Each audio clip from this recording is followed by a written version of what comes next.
first visit here to Atlanta, and the Braves take the field. So we'll give you today's starting lineups for Game 1, brought to you by Kia and the all-new Sorrento SUV. Kia, make every mile count.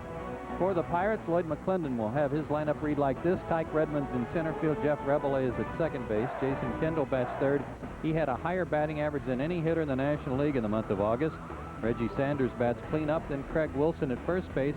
Jason Bay, one of the acquisitions from the San Diego Padres, is in left field in the bottom third of their order. Jose Hernandez, Jack Wilson, and Oliver Perez. Perez making his second straight start against the Braves. He too came from the Padres in the Brian Giles deal. Here's the Braves defense tonight in Game 1. Jones, and Sheffield in the outfield. You might notice there at first base that Julio Franco makes his first start since August 15th. Remember, he was on the disabled list with that broken finger and cut finger from an incident in the weight room when a dumbbell rolled on his finger. Javi Lopez will do the catching on the mound. Horacio Ramirez, who's 23 years old, 6'1", 170 out of Inglewood, California. He makes his second straight start against the Pirates. His last one, a good one. You can see his numbers for the year there, and a 9-4 record. His 9th win came on the 30th of August at Pittsburgh. 7 innings, 10 hits, 5 runs. Did not walk a batter and struck out 3. And the reason that's significant is that was only the second time all year that he has not walked a batter in a start. And you have to go all the way back to April 16th at Montreal to find the other one. The umpires for tonight's game, behind the plate will be veteran Wally Bell. At first base, the crew chief John Hirschbeck. Justin Clem is at second base, and Matt Hollowell will work at third. First of 2 from Turner Field. We're ready to go, and here's Skip Carey. Okay, Joe, thanks very much. Tyke Redmond hitting .313 for the year with 3 homers, 12 RBIs. Leads it off. I want to clarify one thing Joe said in the moments just prior to the game with the lineups. He was absolutely correct when he said first the pitch. Strike called when he said a dumbbell rolled over the finger of Julio Franco. Many people think that dumbbell was Frank Fultz, the strength and conditioning coach of the Braves, but no, it was an actual weight. So let's put that rumor to rest. 1-1 the count. That'll go over big. Oh, I know. I'm already waiting. The 1-1 pitch. High pop foul will reach the seats. This is about as small a crowd as we've ever seen at Turner Field. It will fill in as the night goes on, but only about 4,000 or 5,000 people here at the moment. A lot of them up in the upper deck took advantage of that Clark Howard dollar ticket deal. The 1-2. Chopper towards short. Castilla cuts it off and throws it away, and on to second goes Tyke Redmond. So as Joe said in the open, the leather has not been good lately, and it wasn't on that play either. Probably an error on Castilla. Might even be a hit and an error, because it was going to be a tough play. Castilla nursing a sore knee after he fouled a ball off his knee Wednesday in New York, but got to that ball in fine shape, and a rare throwing error from Vinny Castilla. And they would have had him with a good throw, so it'll go as an E5 all the way. And errors continue to mount. Only one other team has made more errors than the Braves in the National League, and that's Cincinnati. Jeff Rabelais, the batter, hitting .248. Rabelais has batted just 3 times against Ramirez, has a hit. Low and inside, 1 ball, no strikes.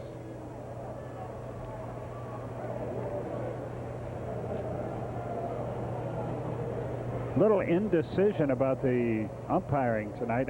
What umpire was going to umpire at which position? The delivery is outside, 2-0. John Hirschbeck got hit with a ball the other day, knocked him flat. And I don't know if he's ready to umpire behind the plate or not. Got him right in the rib cage or stomach, right in that general area. The 2-0 pitch, line, base hit right field. Runner will stop at third. They're at first and third with nobody out. And Jason Kendall, who is hitting .437 over his last 22 games, is next. Good piece of hitting by a veteran infielder, Jeff Rabelais, just trying to get the runner to third base. Hit the ball where he was supposed to the right side, and picked up a base hit in the process. Overall, Kendall hitting .323, but .437 over a 22-game stretch. That's better than average. These two teams have a higher batting average and more runs scored than any other teams in the National League since the All-Star break. And that may surprise you with the Pirates having made a lot of changes in their lineup trade-wise, but they're still swinging it pretty well. Strike to Kendall, 0-1. First and third, nobody out. We're just underway.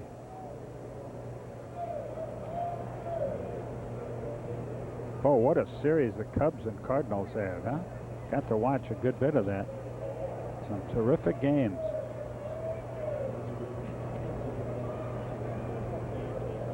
Got a little heated, didn't it? Yeah, the two managers didn't see eye to eye about some brushback pitches and hit batsmen. But there was a big comeback from a 6-0 lead by the Cubs. Came back to win a game. I think 8-7 was the final on that one. 7-6 yesterday. Chicago won 4 out of 5. Double play ball maybe. Out there. Safe there. He gets an RBI. As a result, it's 1-0. Braves did all they could do on that ball, but Giles had to move to his left, and that cost him a little. It'll be RBI number 50 for Jason Kendall, who still runs well despite a serious ankle injury a few years ago. Reggie Sanders, the batter, seeking his 30th home run. He has 29 of them, 75 RBIs. He's done his job.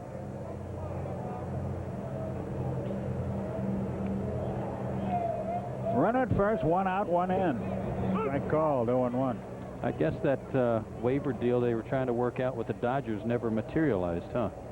I guess not. Dodgers had claimed Reggie Sanders off the waiver wire, and the Pirates were going to let him go pending a trade coming back the other way, and it never happened. 0-2 the count. That brings up a point. I think one of the fans on the talk show asked me the other day, and I can't get it out of my mind. He said, why in baseball on September 1st does the roster expand? Doesn't in football, doesn't in basketball, doesn't in hockey. Ground ball to third. Out there, and the inning is over. It could have been much worse, but the Braves give up a run in the first. 1 hit. It's an unearned run, bottom of the first inning. MLB.com, the #1 site for Major League Baseball fans. This inning brought to you by Wendy's. Here's the pitch, and it's right down the juicy part of the plate. Juicy. Boy, that one had a lot of mustard on it. I like mustard. And he lines it, Bob. This could be a double. Double? Oh, I think he's going for a triple. Triple? They have him in a pickle. That's it, kids. We're going to Wendy's. Wendy's has a better way to satisfy those late-night cravings. We make every classic single and double fresh right when you order it. And here's the throw. Oh, caught stealing. Wendy's, it's better here.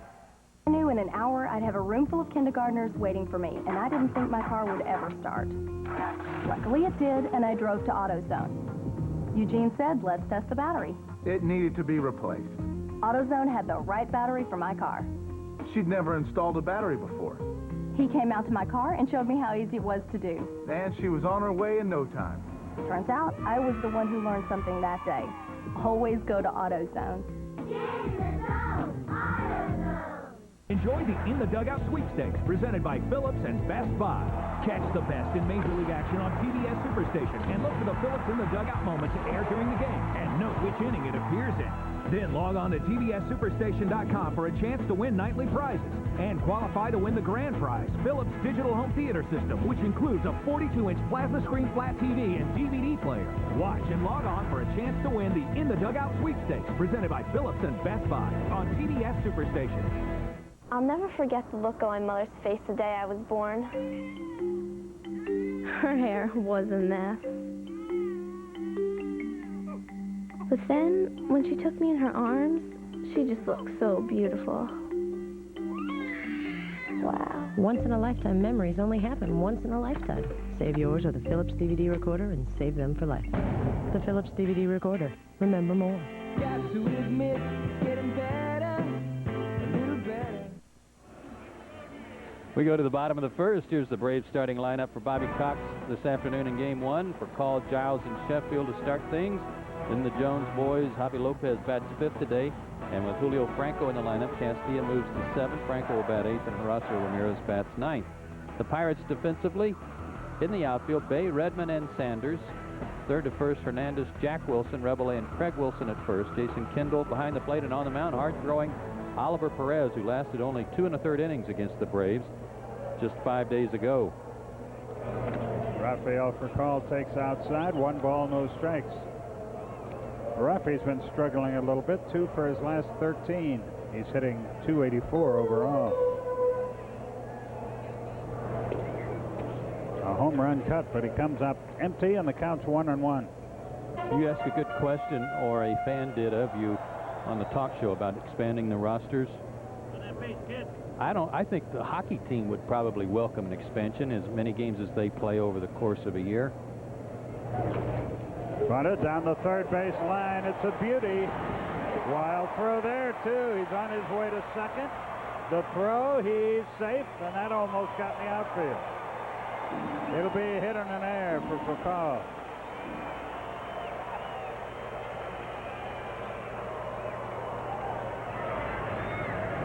Well, this is a good start for Atlanta, putting a little pressure on the defense. Good bunt down the line. And Hernandez's throw pulls Wilson off the bag, just like the Braves' third baseman pulled Julio Franco off the line. But I think after so many games, the last month of the season, and a limited roster of only 25 men, I think that's the primary reason for being able to expand the baseball roster with 162 games to play. Marcus Giles bunts the other way. Runner to third, out at first. Not a bad idea. Bunted a little hard, however.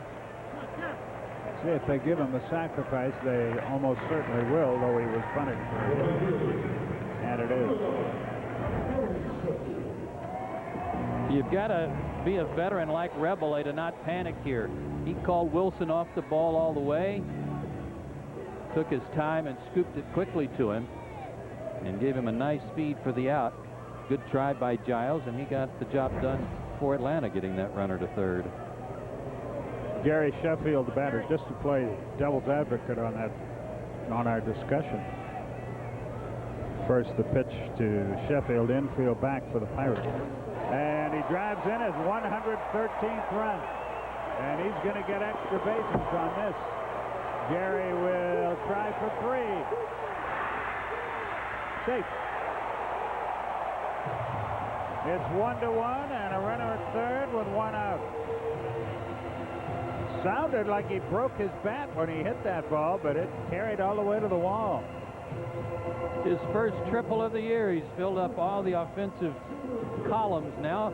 He puts down a sacrifice bunt, which I'm not going to hold my breath on. He will fill up all of them. High fastball, that seems to be his bread and butter anymore, is that high fastball and driving it into right center.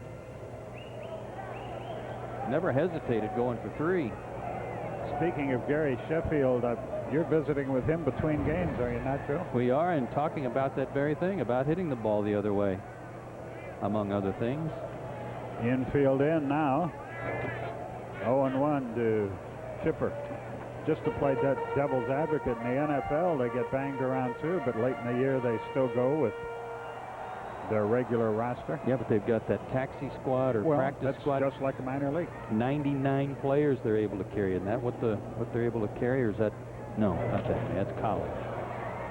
They suit up 99. What do they carry? 44? Something like that. But that's a different game. You play 30 guys are actually starters if you count special teams. 30 to around 30 men, I guess, are starters. Then you got your specialists, 2 kickers. 16 games, all they play. Chipper fails in his attempt to drive in a run as he chases that high fastball. A big out for Perez. Andrew Jones, the batter. And it's time to get a little worried about him. You know, you go 1 for 15 or something, that's going to happen. But when you're hitting what he is, 175 in his last 103 at-bats. cause for some concern, I think. And I think it stems from one thing, and that's going back to an old habit of his, and that's trying to pull everything, and in doing so, starting his swing way too early. Inside with a breaking ball, 1 ball, no strikes. Really, I'm not arguing one way or the other on that 25 or 40-man roster. It's just hard to understand why they do it, or why the other sports don't. Yeah. You could go with your 25-man roster, and then anybody on your 40-man roster is eligible to be on the playoffs, but you can only take 25 men. The 1-1 pitch, high and outside, 2-1. You wouldn't have to go through all these charades they're going through now, sending out starting pitchers and bringing them back, which you have to do to keep all your options open. 2-1 pitch. There it is, right there in a nutshell, huh, Joe? Yep. Looked like a fastball down and away, and he was already starting his swing, and his top hand came off the bat trying to reach out around this pitch. And you can see this upper body slant right here leaning over home plate to try to reach across the plate to get that one. Runner at third, but 2 out. And a baby. Hit ball 4, Indy. 3-2 the count. Javi Lopez on deck. You make a good point about the roster manipulations for the postseason, and I understand how teams could load up from other organizations the last month to improve their team. But why not? As long as they were in your organization September 1st. You bring your best 25, we'll bring ours, and let's see what happens. He walked him. So you walk a guy who's hitting 175 in his last 100 at-bats and pitch to a guy who's hitting 30 of his last 36 games. See how that works out. Well, that's what killed Perez in Pittsburgh against the Braves. He walked 5 guys in 2 1/3 innings, and 3 of them scored. In that game, he got him 1, 2, 3 in the first. Looked great. It was all downhill thereafter. Well, he's got a good arm. He throws hard. He's just got to find the strike zone and locate a little bit better. Javi with a chance for some RBI. Takes a little bit inside. 1 ball, no strikes. Vinny Castilla on deck. Sheffield and Andrew Jones already have driven in 100. Javi's at 91. Chipper's at 92. 4 guys with 100 RBIs. Not too shabby. That caught that corner. It's 1-1. Going into a bit of a slumber with the bats is one thing. Having trouble catching and throwing the ball is another. And Atlanta has to improve on that heading toward the end of the season. Home run cut, but he came up empty, 1-2, because when you get to the playoffs, generally speaking, you're in close games, and every mistake is thus magnified. Any extra outs always seem to come back and bite you. A ball and 2 strikes.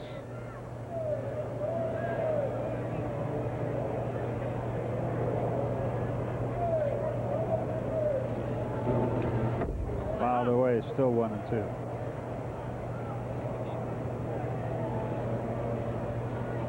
Jason Kendall had one sign shaken off there, and Perez almost made a mistake with it, so maybe Kendall wanted to get his point across to the young pitcher to let him know what his thinking was. It's only the second time he's caught him.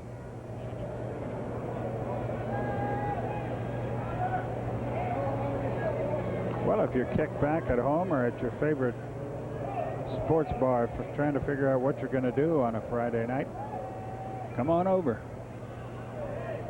There'll be room for you.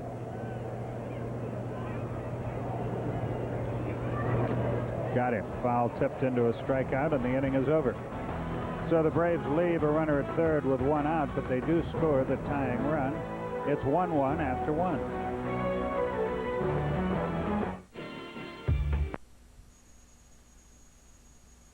For us this afternoon, then send us an email and we'll select a question to answer later in this game and in game 2. So send your question to MLB on TBS@AOL.com and tell us your name and where you're from. 2 blue cards down, 50 to go. Mm-hmm. Craig Wilson leads off the second inning. He's struggled since having a good series against the Braves, 1 of 11. Hitting .255 for the year as a part-time player with 11 home runs. I like his bat.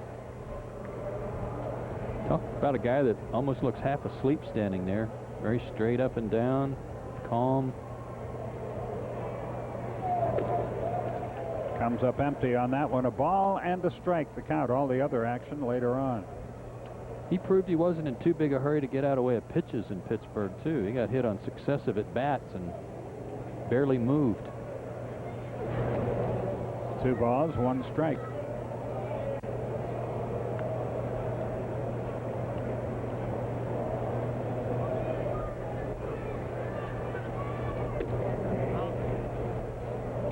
Wow, are there any chefs out there in right field? There might be a couple in the first row. Yeah.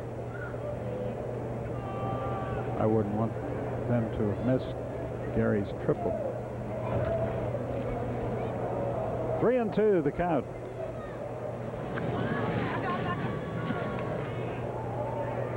Nobody on, nobody out, second inning.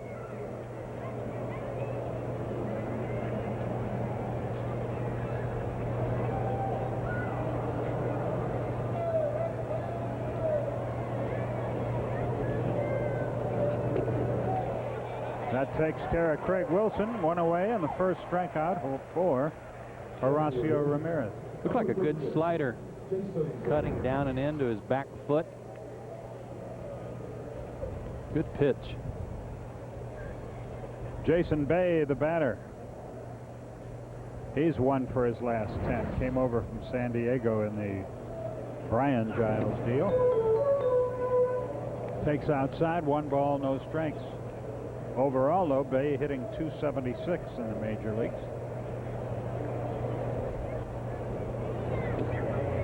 2-0 the count. He hasn't shown much power yet at this level, but I think he will. He's certainly strong enough, has enough bat speed to generate that. He'll be playing in a good hitter's park at PNC Park. He's a good defensive outfielder, too, which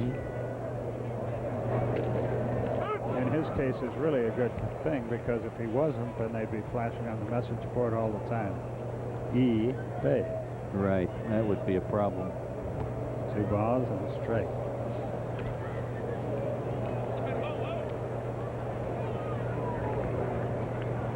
The Braves will try to keep him at bay here. 3-1 the count.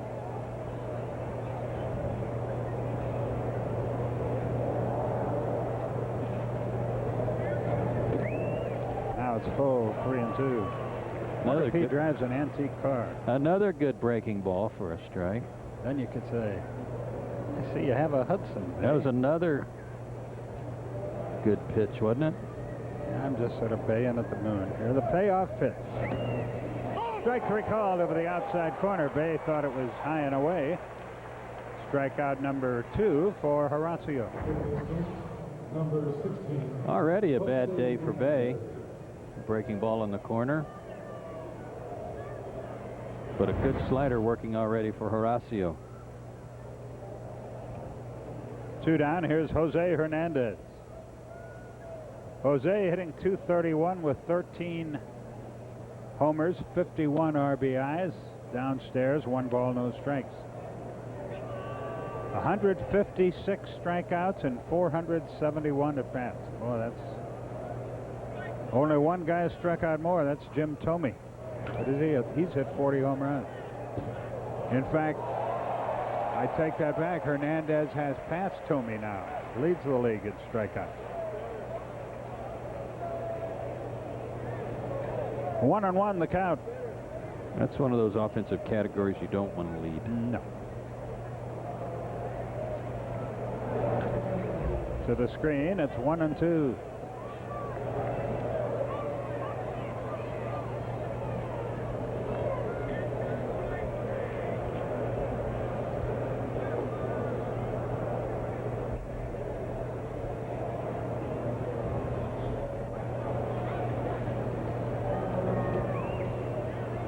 Two balls, 2 strikes.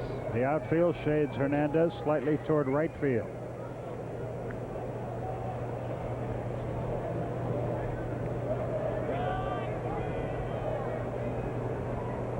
The 2-2 pitch. Strike 3 called. He struck out the side. And the inning is over. We go to the bottom of the second, tied 1-1.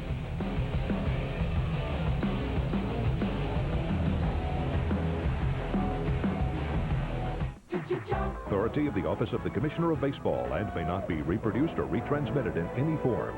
And the accounts and descriptions of this game may not be disseminated without express written consent. We go to the bottom of the second inning. Vinny Castilla leads it off. 0-1 the count. Vinny, .331 in his last 47 games. He has had quite a year. Like Hobby, he got off to a slow start, but has made up for it since. Perez should throw him out and almost pulled him off, but not quite. One away. Had a little trouble getting it out of his glove and then threw a sidearm sinker to Wilson, who was able to handle it and get the out. Kind of digging in there right here and then hurried his throw. Julio Franco makes his first appearance since he went on the disabled list back on August 18th. He's hitting .291. Sorry, Skip. He said that swinging doesn't hurt his finger, but catching the ball does.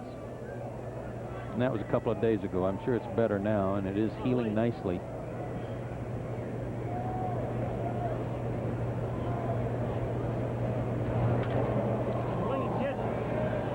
The count.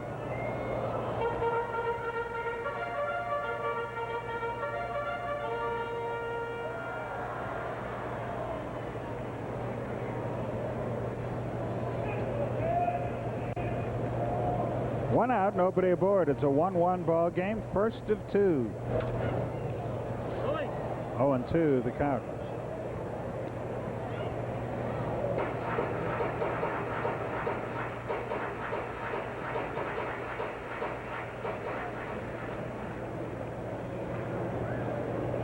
Mike Hessman's done a good job playing against left-handed starting pitchers since Franco went on the disabled list.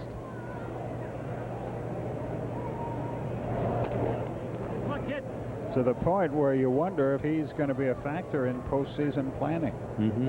I don't think anybody thought he would when he first came up.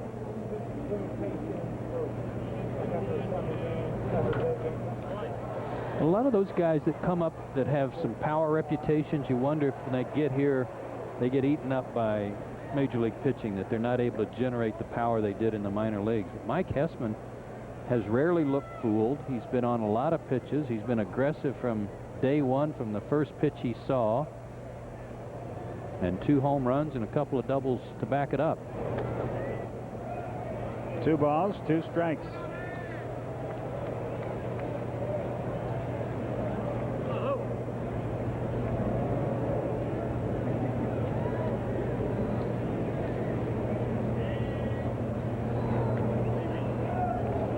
He's run it full. 3 balls, 2 strikes. The one thing the Pirates were hoping to get from Oliver Perez today were a few more strikes with his breaking ball, especially early in the count.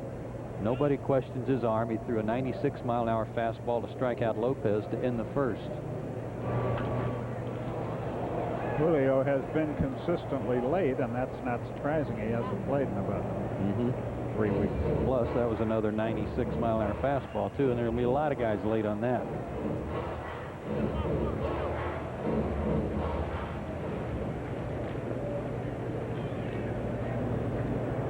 You see that ticket information on the Phillies series. That's going to be a meaningful series for both teams, but especially the Phillies. Line drive, right field. Welcome back, Julio. A solid single to right. Nothing to it. That series will be important to the Phillies because they're trying to win the wild card berth, and important to Atlanta because their lead over the Giants is now just a game and a half for the best record in the National League. I think Ramirez might bunt, don't you? Yeah, I'd say it's a good idea to move in a little bit, since he had squared around before Perez had his sign. Maybe he's going to try to trick him. No. 0-1 the count. If you stand there that long with the bat in front of you to bunt, you'd probably notice if you don't have it far enough out in front of you, but Horacio didn't. The ball got in on him. The 0-1 pitch. They got him picked off, but he missed the tag. He was out by so far. Wilson missed him. Braves dugout wanted a balk call, but they should consider themselves fortunate he's safe. Bad throw. Julio was ready to concede, but the bad throw saved him.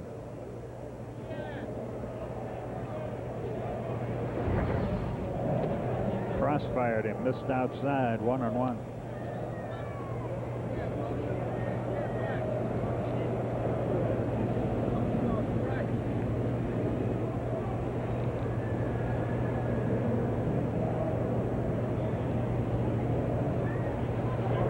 He does try to trick him, but fouls him off. It's 1-2.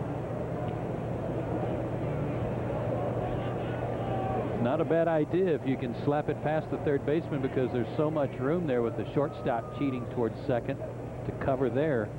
Oh, no.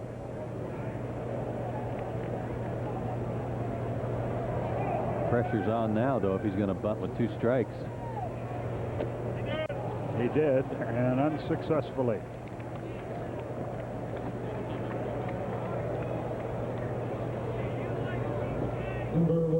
Two out in the inning, 3 strikeouts for Perez.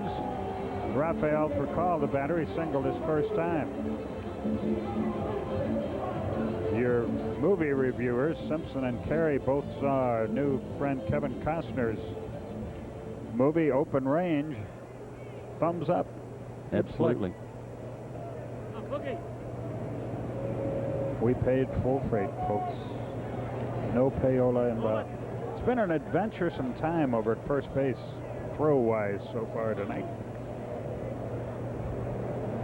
Fans still filing into the ballpark here.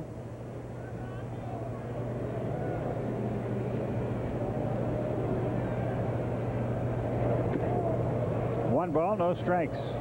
Yeah, Robert Duvall, really a treasure in that movie. He is just, as always, outstanding.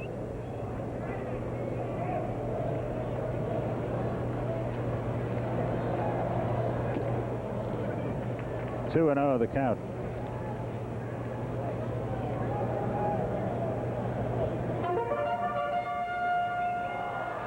Runner at first, 2 down, 1-1 our score, second inning. Another game follows this one. Shane Reynolds, Brian Meadows will pitch the second game. High fly ball, center field. Redmond is there, and the inning is over. 1 hit, nothing else. 1-1 after 2.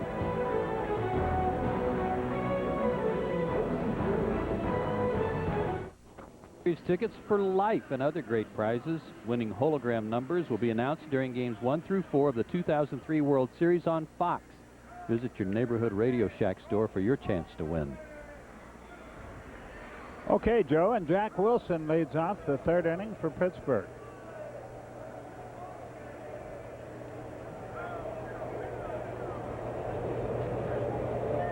Wilson just 1 for his last 16 after a 17-game hitting streak came to a close. Takes a strike, 0-1. He is no relation to Craig Wilson, who is playing first base. Jack is the Pirate shortstop. And a pretty doggone good one, too. Into right center field. 1 out. Boy, he's something. Great hustle, too, by the second base umpire, Justin Clem. He got almost as good a jump on it as Andrew did. One of the things that still ceases to amaze me is how much extension Andrew gets when he lays out. Perfectly timed. I really didn't think he was going to get there to haul that one in. Too much ground to cover. But look how he lays out to get it. What a great play. Oliver Perez hits for himself. Fouls it back, 0-1. Yeah, I'd be happy too, Horacio. He saves a lot of guys' hits.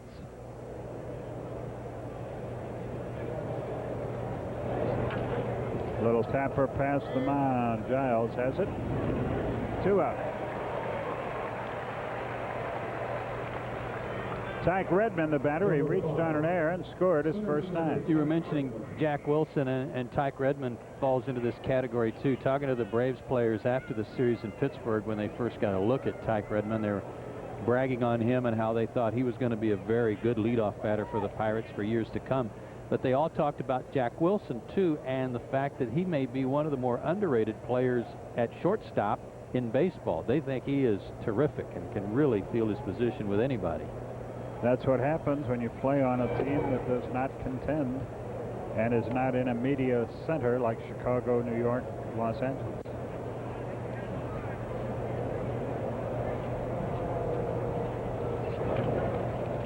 Bunted right back to the mound. Got him. A little indecision by Horacio, but he made a good throw to Julio Franco. Nothing doing in the third. 1-1 our score.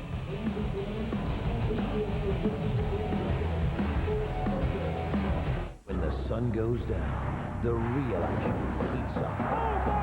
TBS Super. In a 1-1 game, looks at a strike.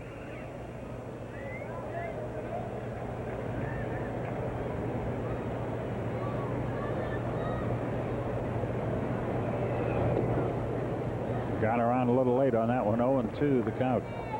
Come on, kid. Hurt his hand a little bit on that swing too.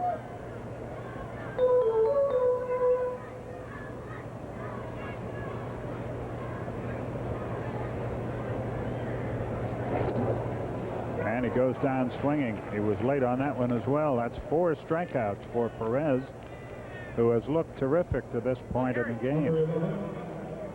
He recorded a lot of strikeouts in the minor leagues, but was still wild. They're just hoping that they can harness Perez's ability and that good arm with a few more strikes, because especially on a day like today with a few shadows, thankfully right now there are none because of a cloud passing over, he's hard enough to hit.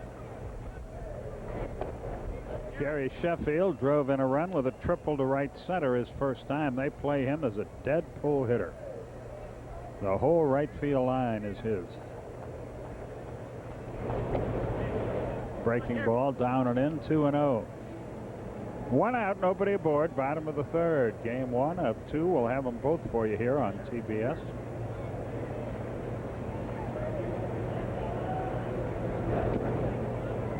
Three and 0 the count.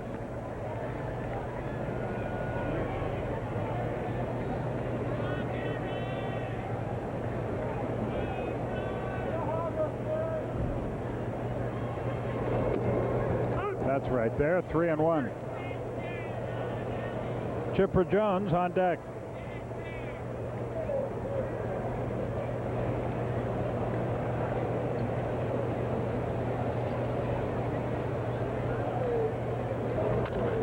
Chopper right side. Late start for Perez, and Sheffield wins the race.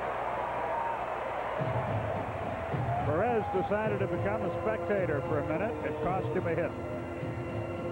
And how about the 2 swings of G.Sheffield today? Tomahawked a high fastball for a triple, and this pitch is away from him, and he pounded it into the ground trying to go to right field and legged out an infield hit.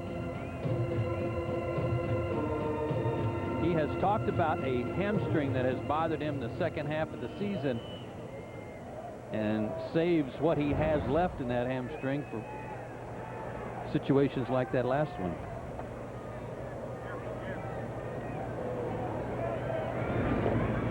Throw to first, runner back.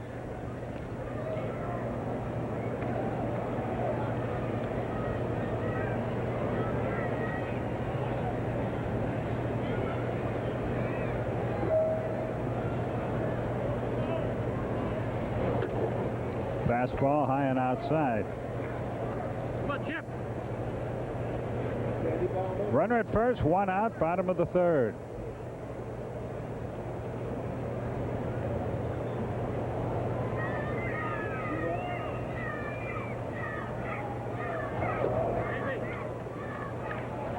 Two and 0 the count. Of those 5 walks in Pittsburgh, 2 went to Chipper Jones, who drove in 6 runs in those 3 games at Pittsburgh.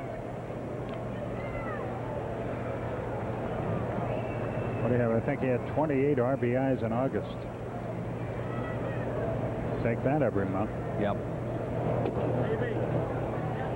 3-0 the count. Let's see if they turn him loose here.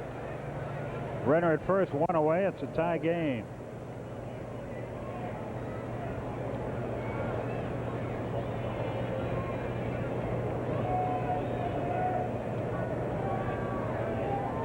The 3-0 pitch. Looking all the way. It's 3-1. Pretty good fastball that backed up over the inside corner. Glenn Diamond, our producer tonight, and back from yet another vacation. Must have Glenn's agent, Gary Lehman, our director.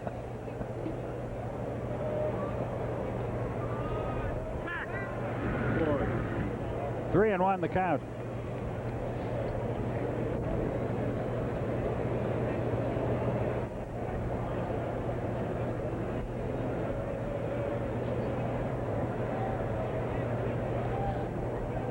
One pitch, and he walked him.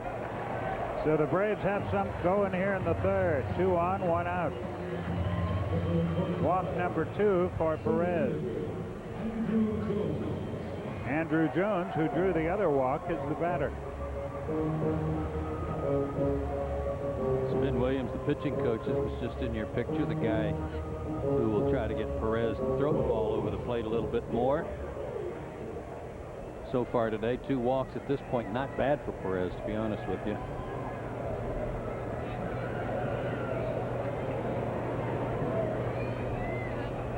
Andrew waits. The runners lead. Chipper a huge lead at first.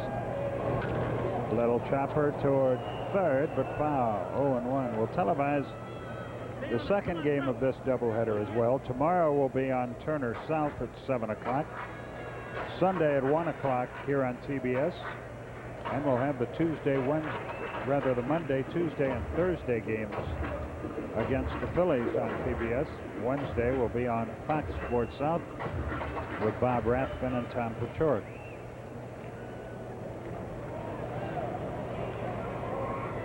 The 0-1 pitch.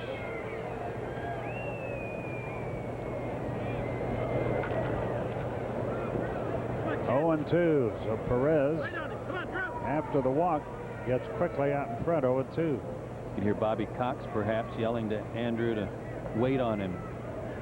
Don't start early. Don't jump at the pitch.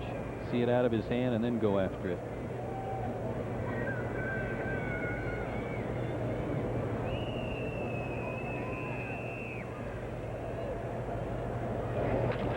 Double play balls. Not anymore. Bases are loaded. That's an error on Wilson's second Pirate error of the night. And that's a 2-out error. That really is, and we've been bragging on Jack Wilson, but he commits his 16th error at shortstop on what should have been a routine double play ball. Didn't look like he really got screened by Sheffield.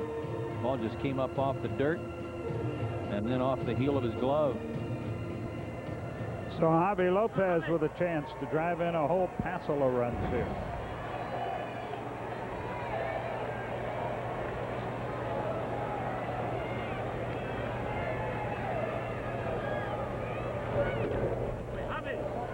Craig Wilson plays in at first base. The rest of the infield is back for the Pirates.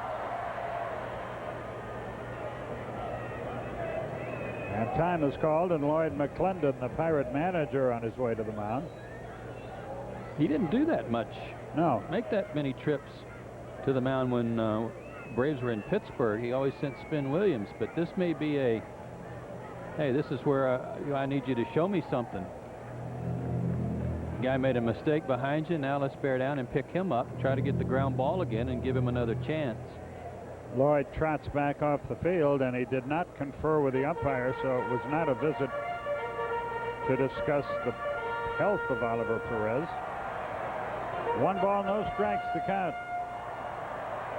That's probably a pretty good idea. If you got something to say, it doesn't get lost in the translation if you say it to the guy individually, directly.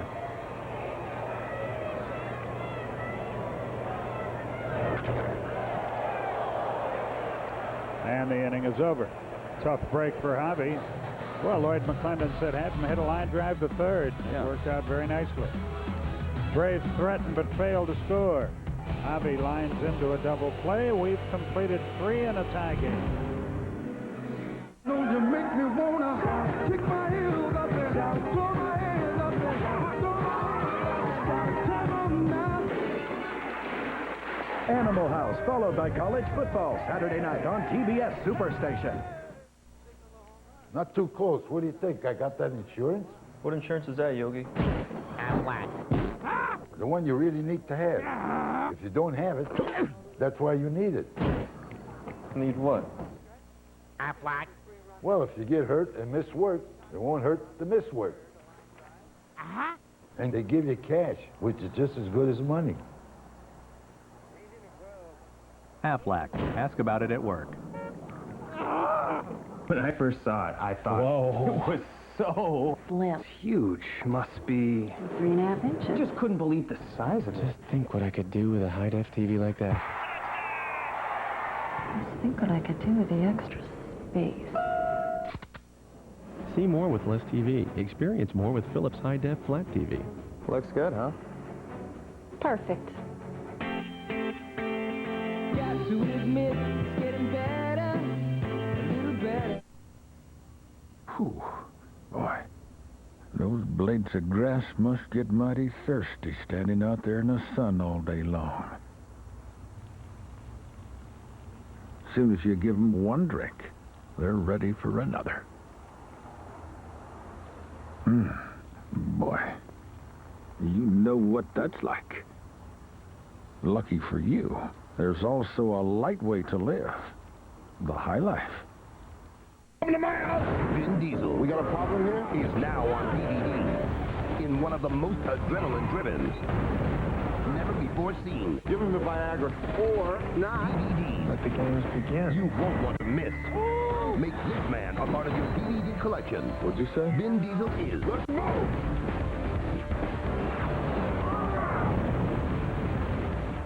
A man apart. Man, I don't know how you stayed alive this long. Bring home the action today. We're about to go to the 4th inning. Time for your Aflac trivia question. Who are the only 3 Pirates to lead the National League in home runs? Two of those answers are very easy. Aflac. Thank you. If you think about it for a moment. But the third one's a toughie. We go to the 4th. Here's Joe Simpson. Thank you, Skip. Rebele, Kendall, and Sanders do up for the Pirates, a 1-1 tie. 3 errors already committed in the game, 2 by the Pirates. Rebele had a base hit his first time up. Shows bunt and takes ball 1.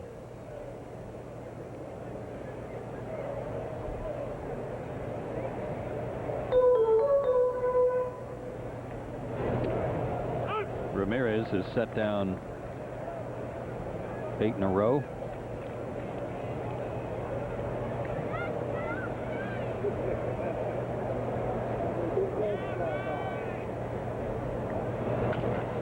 Tough play over the bag. Furcal has it. Got him.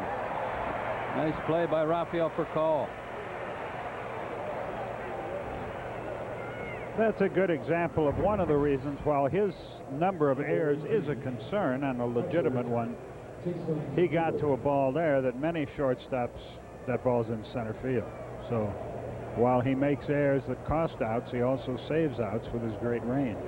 I don't think the errors committed by Furcal and Castilla combined are that big a deal. It's everybody else, to me, that don't get as many chances. Those guys get tested more than anyone else, and they come up with brilliant play after play.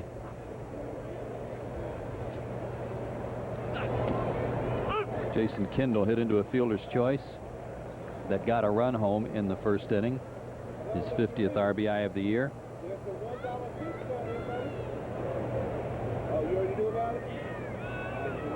It was an unearned run. To the hole, backhanded, long throw, got him, 2 down. He can go left, he can go right. Stand up, sit down, fight, fight, fight. Yeah, this is the one they say separates the men from the boys at shortstop, going into the hole. And there's that terrific arm to get a fast man by a step. 2 out for Reggie Sanders.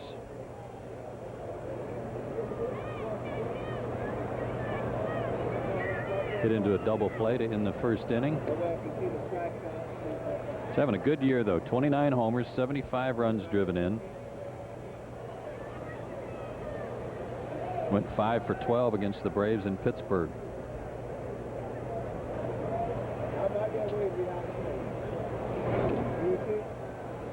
One and one.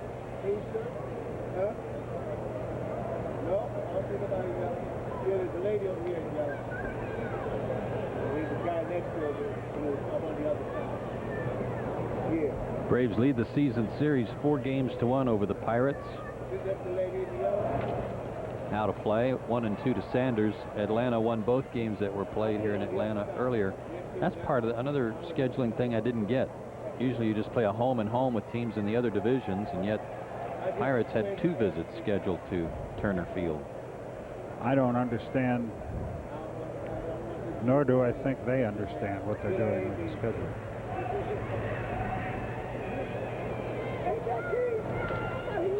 That'll be out of play as well, 1-2.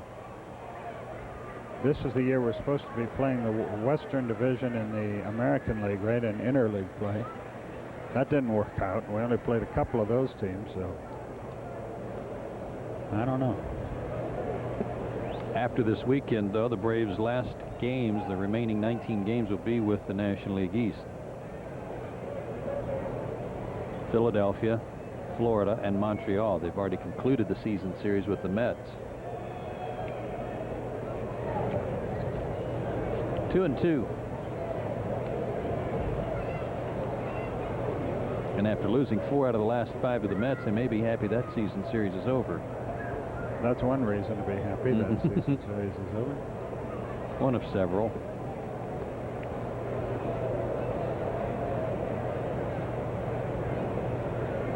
The 2-2 pitch. 94 on that fastball from Ramirez, and he missed full count.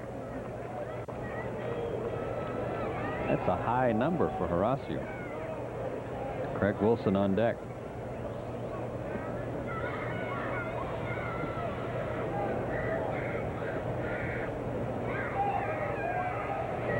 He walked him, and not too happy about it. His first walk of the day, his first in his last 2 starts, and Craig Wilson will bat. He struck out in the second inning, an inning in which Ramirez struck out the side.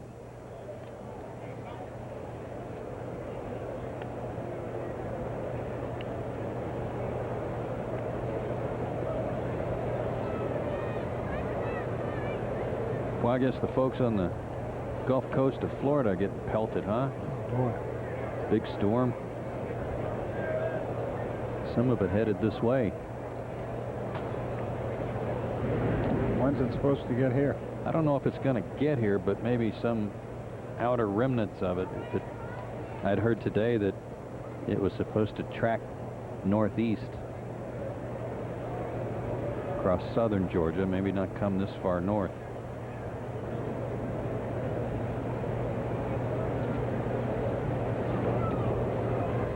One and 0 to Wilson.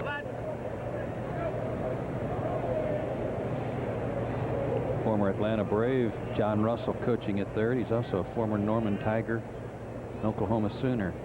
You don't find many of those guys.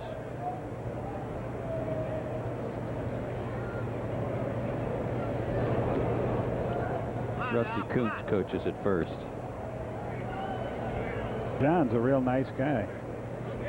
There's Rusty. Despite being a Norman Tiger and Oklahoma Sooner.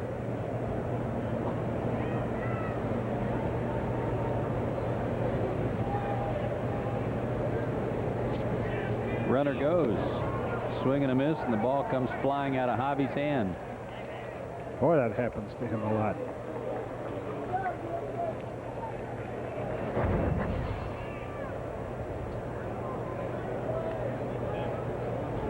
In fact, the ball might have been in the web of his glove. Let's see here.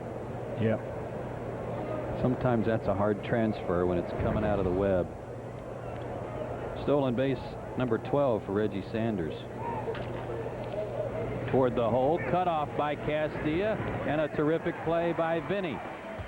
3 excellent plays by the left side of the infield, and a runner left at second. We go to the bottom of the 4th, still 1-1. Saturday night, under the lights, the 14th-ranked LSU Tigers are ready to strike in a prime-time showdown in the desert. LSU sits on Arizona Saturday night at 10 Eastern, 7 Pacific, following National Lampoon's Animal House. Games worth waiting for on TBS Superstation.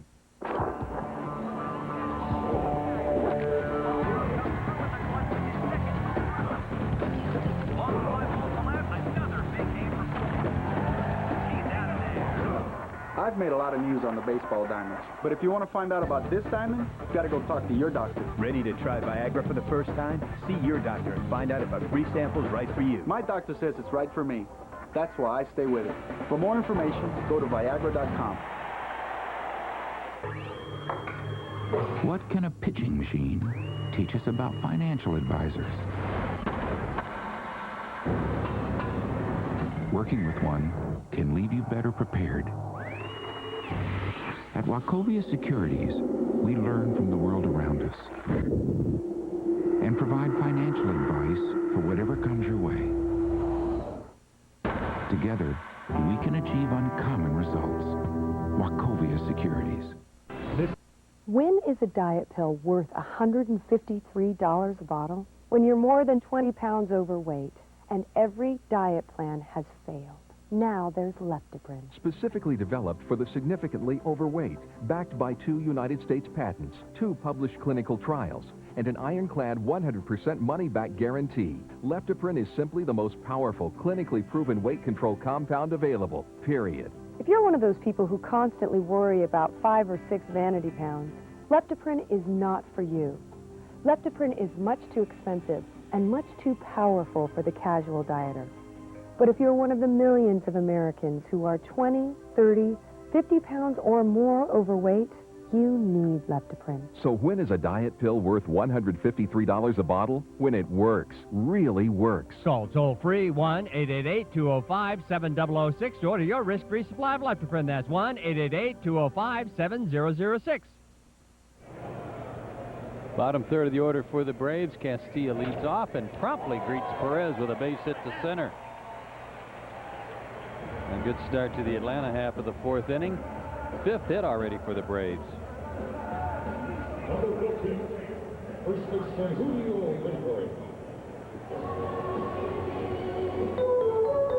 Here's your Aflac question.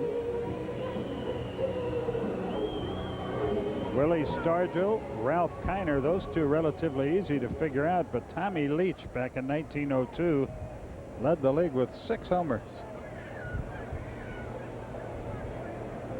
He had 62 in his career, 49 of them inside the park.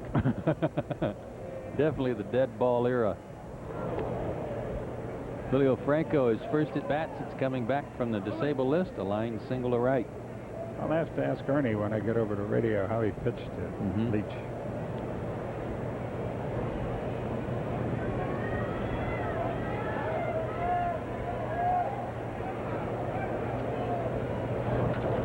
Tries to go to right again and sends one foul down the line and out of the reach of Reggie Sanders.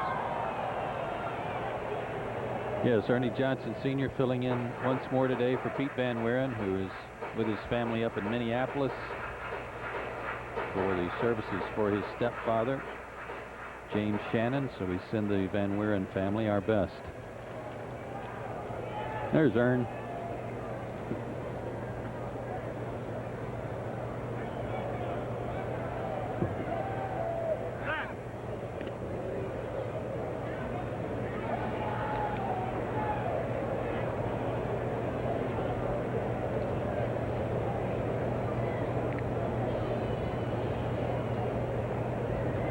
The count to Julio.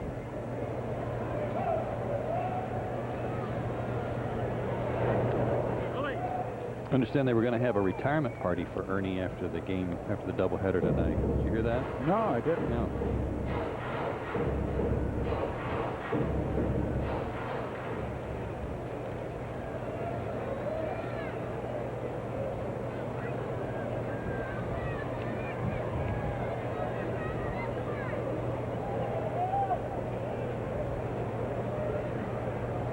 2-1 pitch off the end of the bat. 2-2.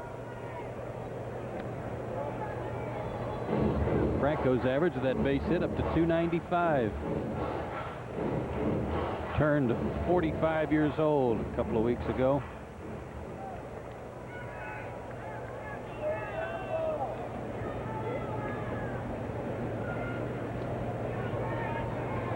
And the man can still hit.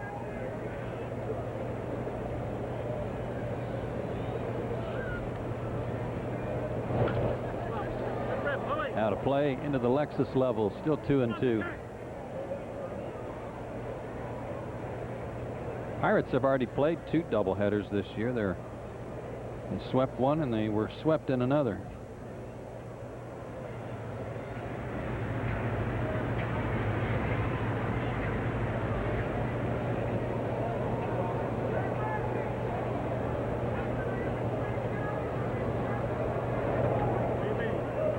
Full count. Let's see if Castilla is running here with the pitcher on deck.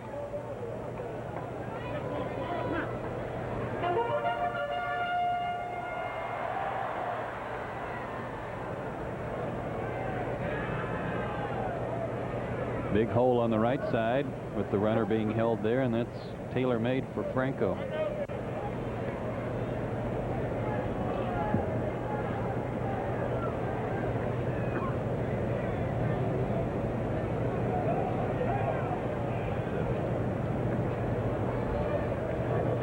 Struck him out with a good slider in on his hands. Good pitch by Oliver Perez. He has his 5th strikeout. Number 30, pitcher He ties him up here, as Joe said. Got it right in under his hands. Not much you can do with that pitch. Almost impossible to inside out that pitch, too, if you're trying to go to right field. That slider down and in. Ramirez is going to try to bunt again. He failed his first time. Struck out.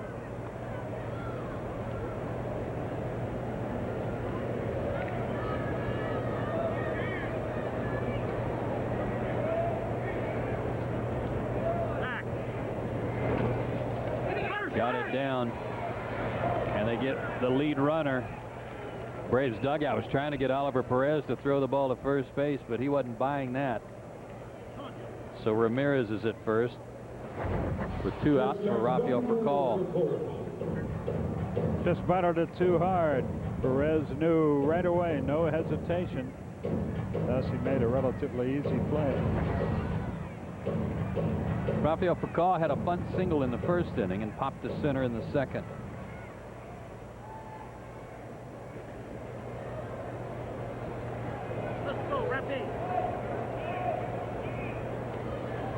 They're going to play behind Ramirez as Furcal takes a strike.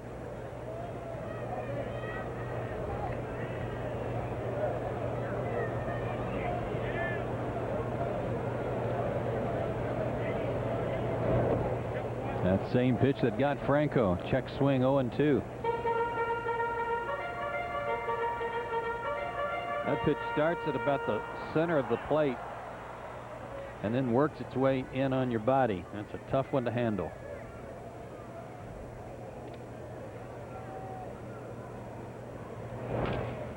Broken bat grounder. Hernandez handles it, goes the short way for the out. That'll do it for the Braves in the 4th. We head to the 5th, still tied.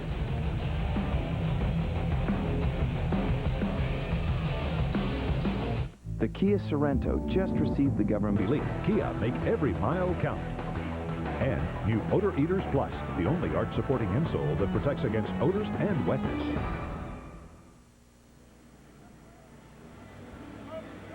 We go to the 5th inning, a 1-1 tie here at Turner Field, in the first of 2 between the Braves and the Pirates. Glad you're with us on the Superstation. Fans continue to file their way into the ballpark. Started with a small gathering, but it is growing. Stylish crowd at that.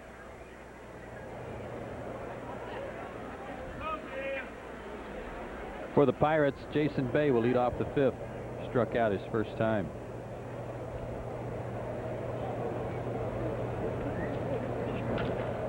First pitch swinging.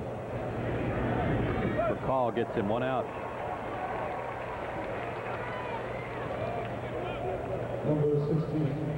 A walk to Reggie Sanders, the only interruption of a pretty good string that Ramirez has working here since the first inning. Allowed only one hit.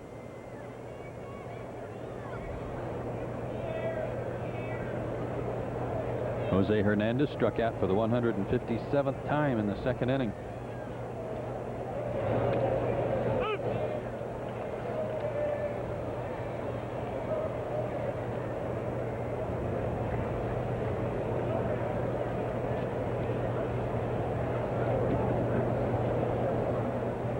One to count. Hernandez started the season with Padres, was traded to the Cubs, and then came to the Pirates in the deal that sent Aramis Ramirez and Kenny Lofton to the Chicago club. Easy play for Andrew Jones, almost in his tracks, 2 down. Hernandez now has struck out 1,331 times in his major league career.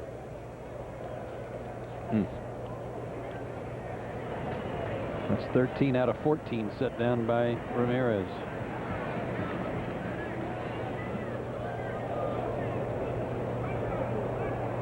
Jack Wilson robbed of a base hit his first time up on a diving catch by Andrew Jones. Takes a strike.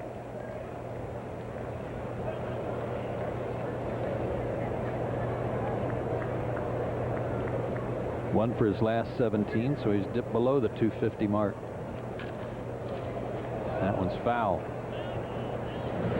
That's the second one he's got.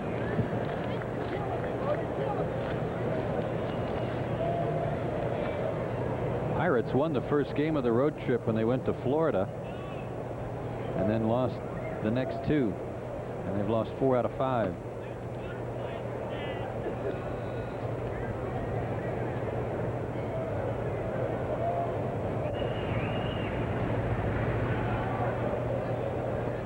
One and 2 the count.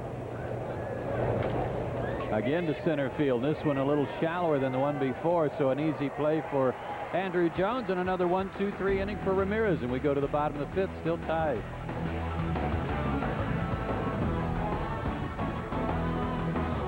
The Home Depot.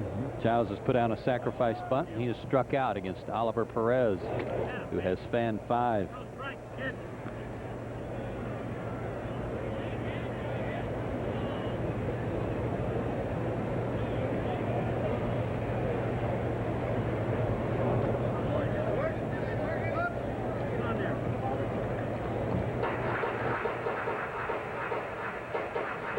Reading a quote from Bobby Cox after the series in New York, he took exception, I think, to a question regarding the Braves' ability to turn it on and off as it was posed to him regarding their play. I think Bobby called it an idiotic question, and we never have turned it off.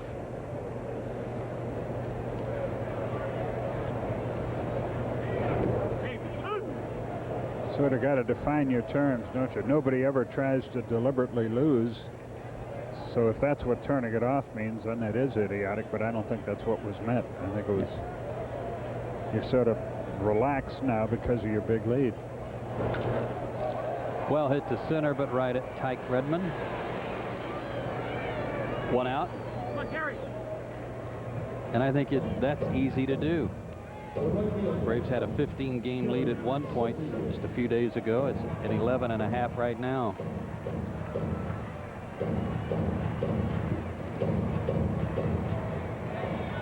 G.Sheffield tripled and drove in a run in the first, but then was left stranded at third. He also had an infield hit in the third inning. His average back up to 331.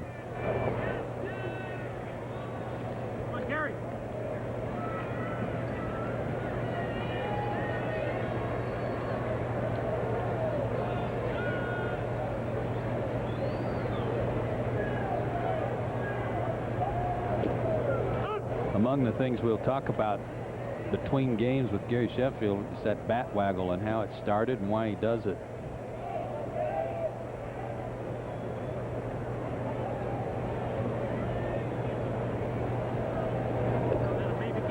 Two and one. Chipper Jones on deck.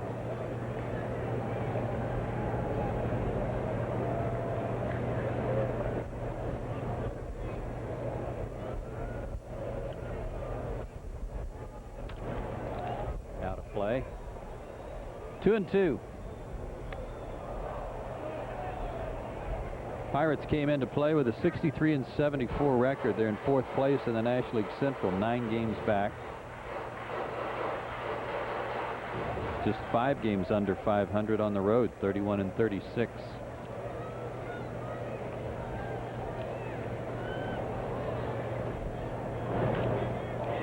Off the thumbs a little bit to left field.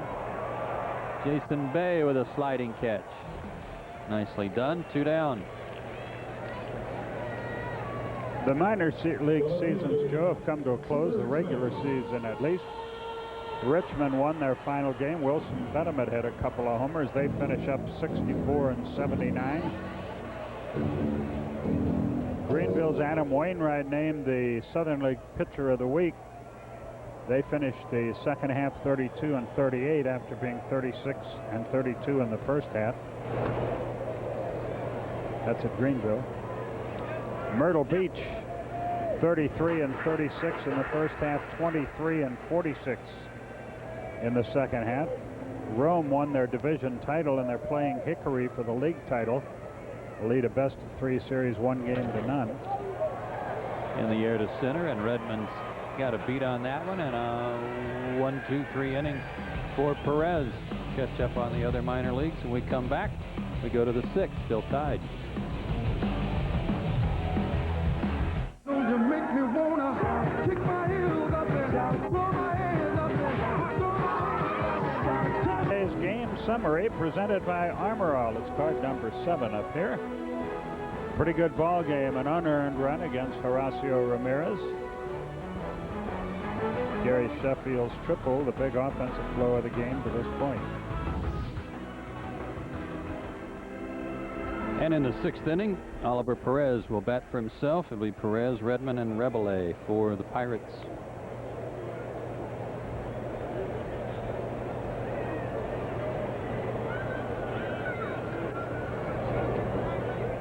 Starts him with a fast or breaking ball inside, 1-0.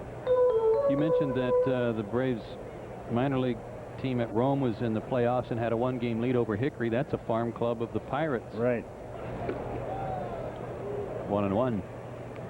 And the Braves were crowned Gulf Coast League champions. They were 38-22. Danville 36-30.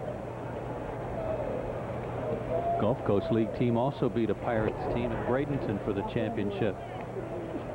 Pirates have 5 different minor league teams in the playoffs.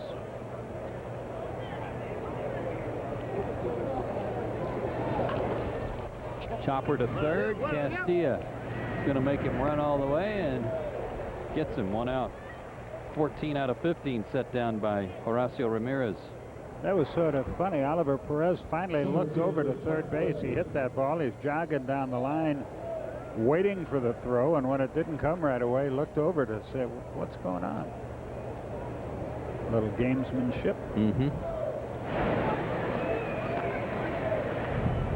Tyke Redmond reached on an error and scored the only run of the game so far for the Pirates in the 1st inning. He's also tried to bunt and was retired. 1-0. He's hit in 13 of his last 14. 2-0.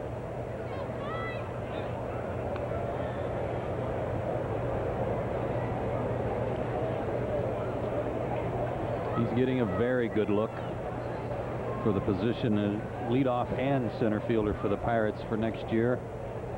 Against lefties and righties, doesn't matter. 2-1.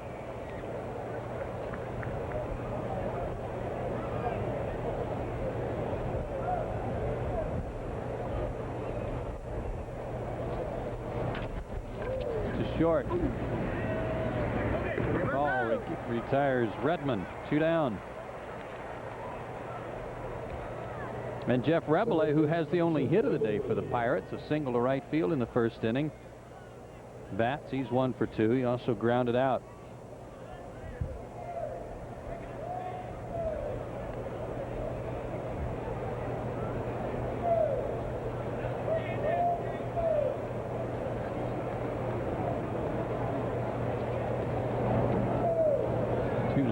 Two young lefties going at it. Ramirez 23 years old and Oliver Perez just 22.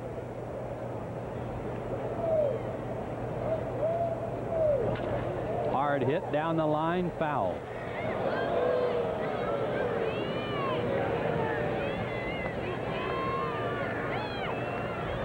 Too hot to handle for the ball boy down the line. I'm good.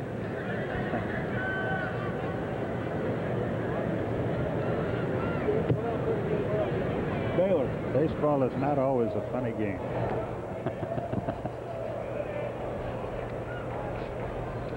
One and 2 to Rebele. Yeah. South Carolina sent Georgia.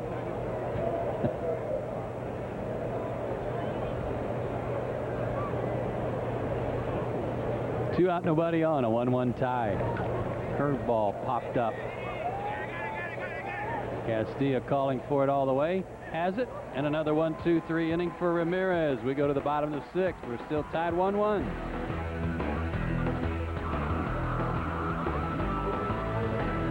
When the sun goes down, the real action heats up. College football under the lights in prime time on PBS Superstation. A 1-1 tie as we go to the bottom of the 6th. Andrew Jones, Javi Lopez, and Vinny Castilla due up for the Braves. Jones has walked and reached on an error. Oliver Perez, 5 strikeouts, 2 walks. And a rope to left field for Andrew Jones. It looked like a high breaking ball, and he jumped all over the first pitch, just like Vinny Castilla did to start the 4th inning.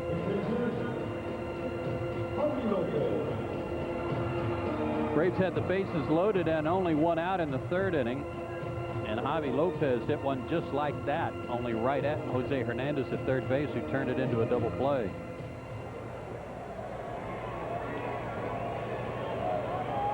The hotline gets busy to the bullpen.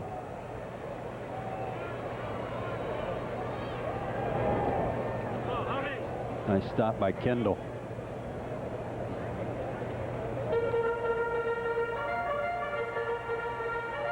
Javi's previous career high in home runs was 34. He's got 36 this year.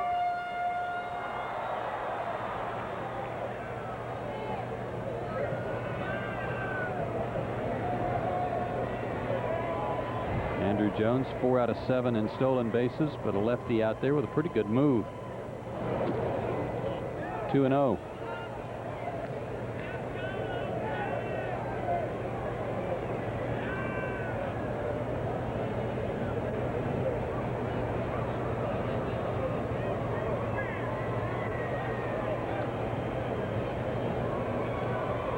Good pitch to hit here, but too far outside.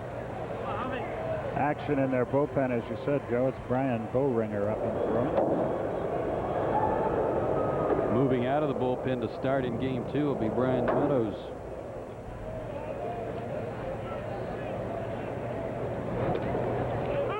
Strike call on the 3-0 pitch.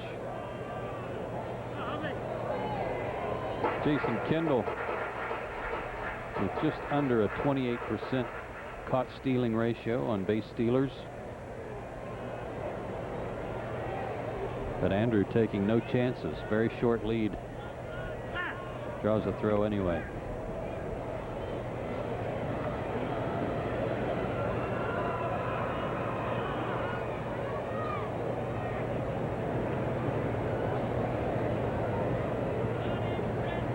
Three and one.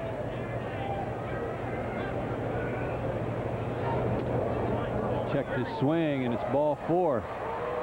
Perez thought he had a strike. First and second, nobody out for Vinny Castilla, who singled his last time up. He's 1 for 2. Third walk issued by Perez.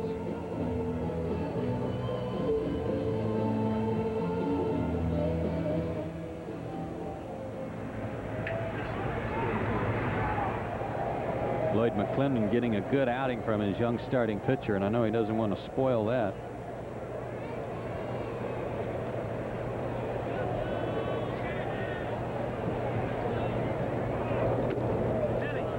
But all of a sudden, missing. It's 1-0.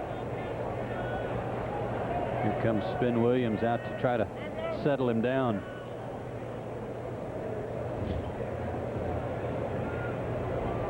One of the things Perez was doing in Pittsburgh that I remember, Skip, was when he was missing and walking all those guys, he was really falling off the mound to the third base side in an attempt to try to overthrow a little bit. And I think that's what he was doing to Lopez in that first pitch to Castilla here.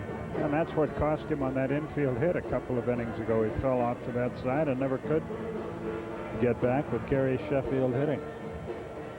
This is to buy time for Boehringer and also to try to settle the youngster down, and Wally Bell, who is already drenched with perspiration, out there to try to move things along.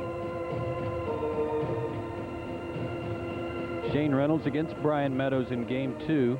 Saturday, a 7:05 start. Greg Maddux against Jeff D'Amico. And then Sunday, a good matchup of Mike Hampton against Kip Wells. That's a 1:05 start. The 1-0 pitch to Castilla. In the air, should be playable for Reggie Sanders, who has a good arm. Andrew back to tag, but he's not going anywhere. One out, and Julio Franco, the batter, is singled and struck out.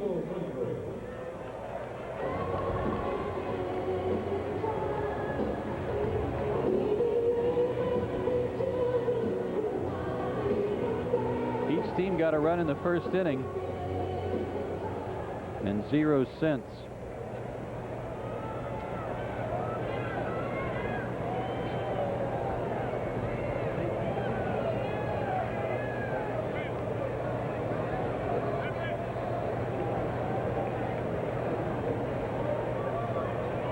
Andrew Jones is at second, Lopez at first.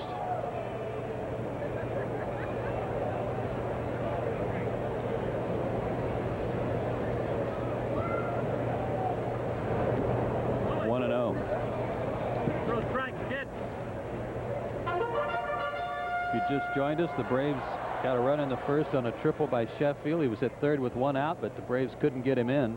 Then they had the bases loaded, 1 out in the third inning, and Javi Lopez lined into a double play. There's another line shot, and almost a double play. A good throw from Wilson, and maybe they get the double play, and Jack Wilson saved that ball from getting into left field. Another hard hit ball, 2 down. Simply bad luck, much like Javi Lopez earlier in the game. At least the Braves stay out of the double play. Get the pitcher up here. If he doesn't deliver, at least you start fresh at the top of the order in the 7th.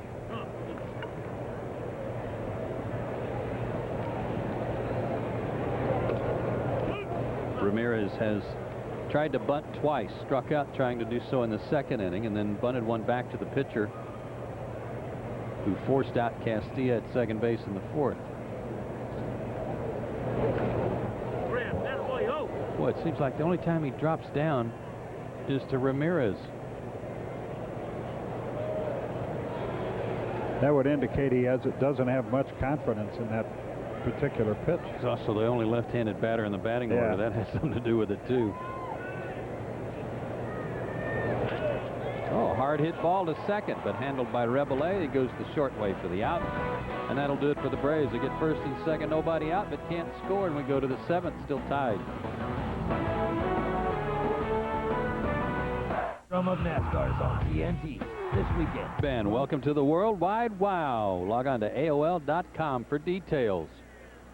There's somebody that's wowing him right now. It's Horacio Ramirez. He has set down 16 of the last 17 he has faced. And he will face Kendall, Sanders, and Wilson here in the 7th. And back once again, here's Mr. Carey. Okay, Mr. Simpson, thank you. Kendall has hit into a fielder's choice, driving in a run. And he's also grounded to short. 1 ball, no strikes.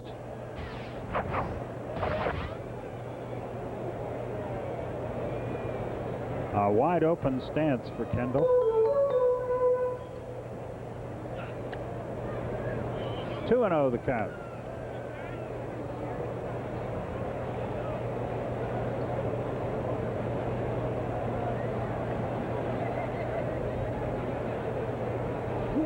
The heart of the order for the Buccos here in the 7th. There's a strike, 2-1. Kendall, Reggie Sanders, Craig Wilson, the first three. If anybody gets on, Jason Bay.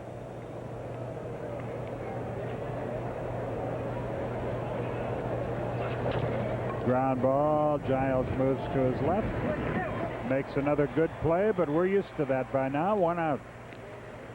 Boy, the difference, he's had a great year offensively. Everybody talks about that, but I think a lot of us overlook what a great year he's had defensively compared to the last couple of years when he was with Atlanta. Everything just, he almost makes everything look routine now. He's lost some weight, and that's helped his range. And I think you're right. He's a confident second baseman now. In fact, we did an interview with him earlier this year. I think it was on Turner South, in which I said you always used to look like a guy who was saying, oh, God, please don't let him hit it to me. And now you want it hit to you. And he admitted that's just about right. There was so much negative reaction to his defense. Well hit left field. Back goes Chipper to the wall, but he can't go far enough. And the Pirates lead, and Reggie Sanders is hit his 30th home run of the year. A line shot into the first row out there.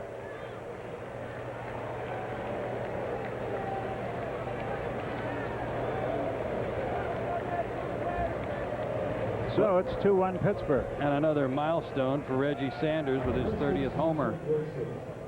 See what the pitch was. Like a slider that was out over the plate. Reggie's career high in homers, 33 that he hit 2 years ago with the Arizona Diamondbacks when he was on that World Championship team.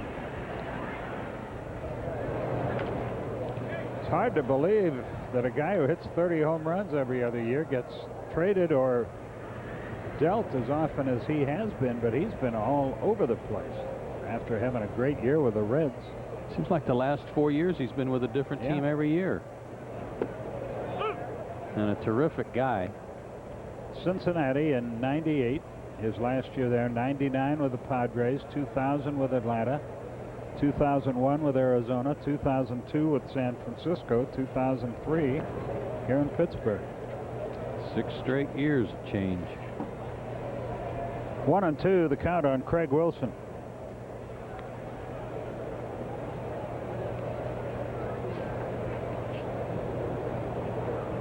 Of the 18 home runs allowed by Ramirez, 16 by right-handed hitters. Pirates have 2 hits in the game. Braves have 6. 364 feet the tail of the tape on the Reggie Sanders homer. 1 out, nobody on, but the leading run is in.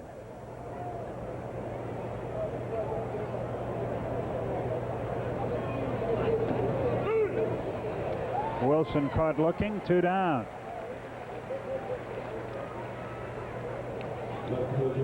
That is the 4th strikeout, and it's been an odd night for Horacio. He had 3 of them in the 2nd inning, and now 1 here in the 7th.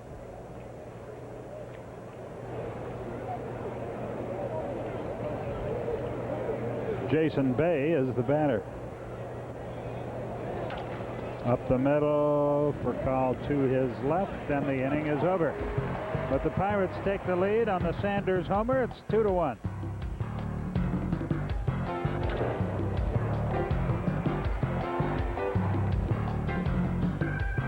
When the sun goes down, the real action heats up.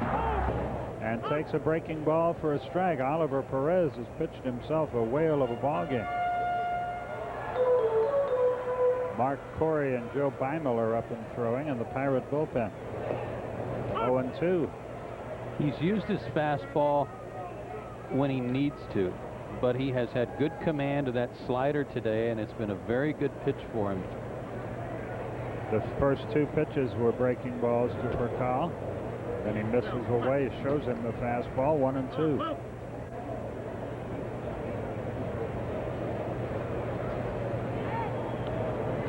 Nobody on, nobody out, bottom of the 7th.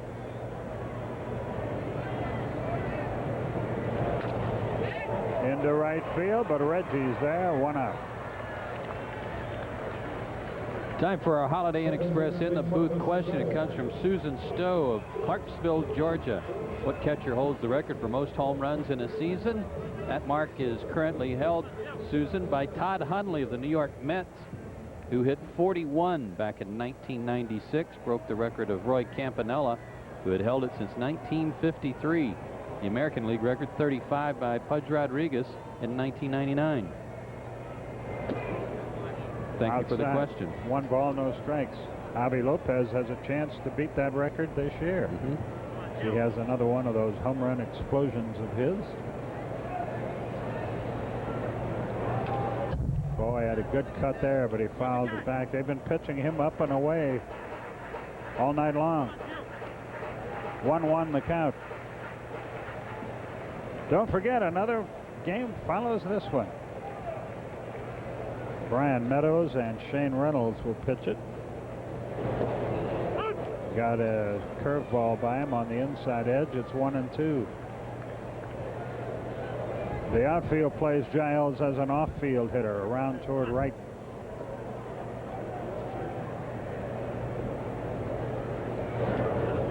The answer to that question, by the way, is nobody knows yet. 2 balls, 2 strikes.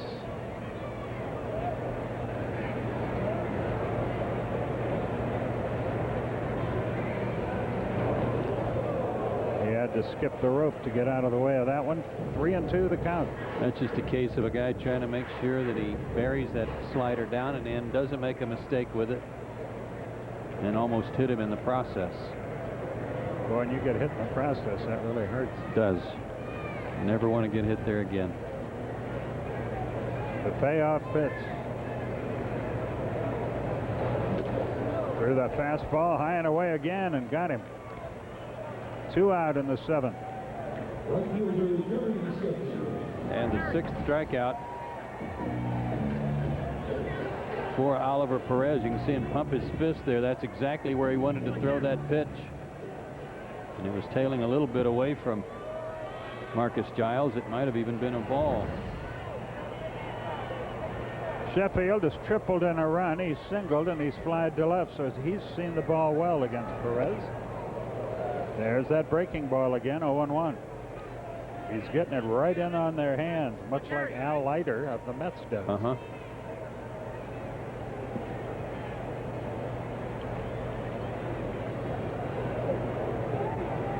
The 0-1 pitch. Check swing. Did he go? Yes, he did. 0-2. The thing that makes it most effective, though, Skip, is that they've got to be geared up for a fastball. And a good call by John Hirschbeck. He did go around. But the fastball is what sets everything up for Perez, because they've got to be ready for it. A mile, but foul.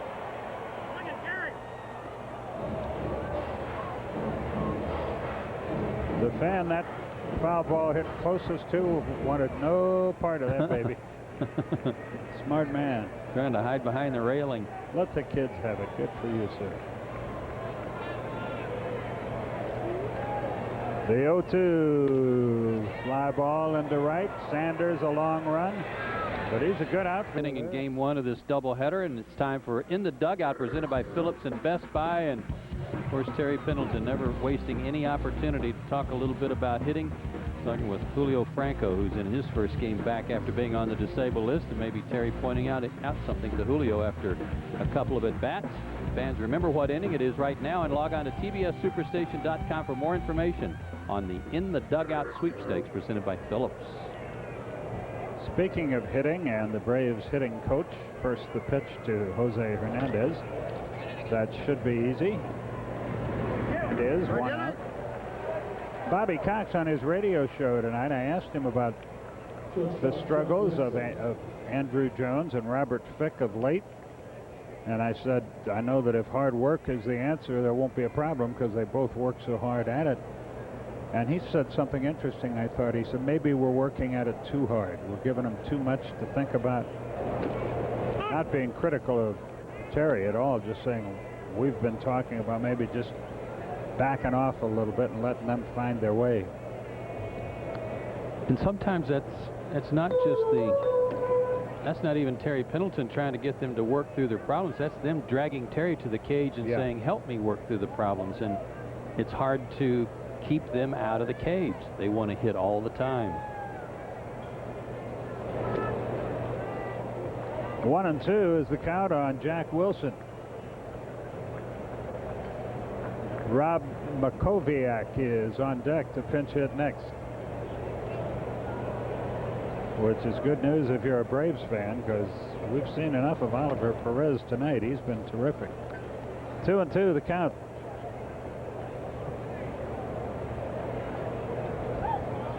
Horacio Ramirez has pitched very well in his own right. 89 pitches is all he's thrown to this point. Giving up 2 hits. That's out of play. Still 2-2. 2-2-2 for the Pirates. 1-6-1 for the Braves. Reggie Sanders line drive home run, the difference in the game. That came an inning ago in the 7th.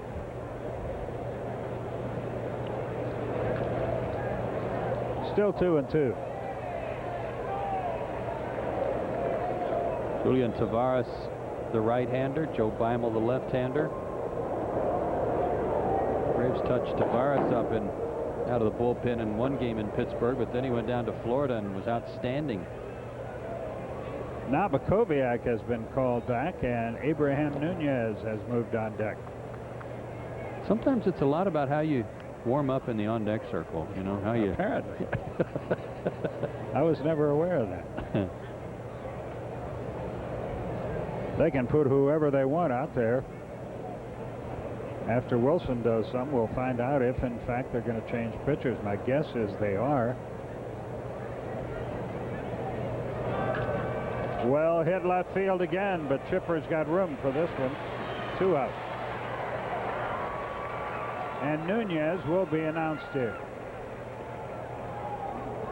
Ladies and gentlemen, attention please for the Pirates.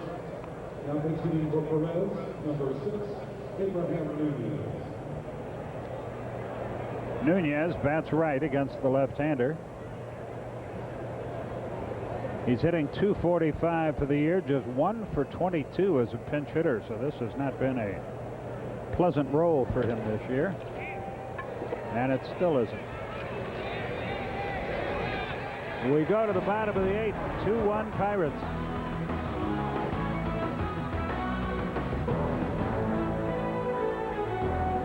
First saw it, I thought Whoa. it was so Slim. huge. Must be 3.5 inches. I just couldn't believe the size of it. Just think what I could do with a high-def TV like that. Just think what I could do with it. No other scores yet underway on the Office Depot scoreboard, but we can give you some pitching matchups and a good one tonight. Florida at Montreal. Mark Redmond 11-8 against Livan Hernandez, who's looking for his 15th win of the year. Cincinnati's at St. Louis. That's Harang against Hitchcock. And Chicago's at Milwaukee. Cruz against Sheets. And Major League Baseball, remember, is giving away World Series tickets for life and other great prizes. Check out your Radio Shack store for your chance to win. Joe Beimel on to pitch for the Pirates. They go with another left-hander, and why not, the way Perez pitched? He was sensational. The 0-1 to Chipper Jones. Looped into short left field. That's going to get down for a hit. So the tying run is aboard with nobody out. A bad piece of pitching luck for Beimel. He hit it right off his thumbs, but he dunked it into left field. Andrew Jones, the batter. But like you said, Skip, it doesn't matter who they bring in. The way Perez was handling them, anybody would seem a little bit better than Oliver Perez. He went 7-6 hits, a run, 3 walks, 6 strikeouts.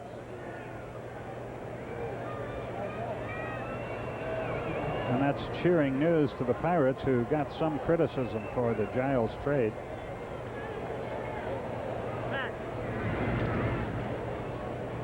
Runner at first, nobody out.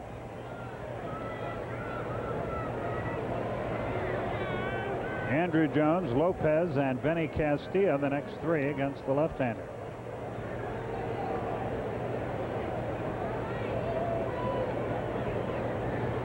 Andrew has walked, reached on an air, and singled, so he's been on base every time up there.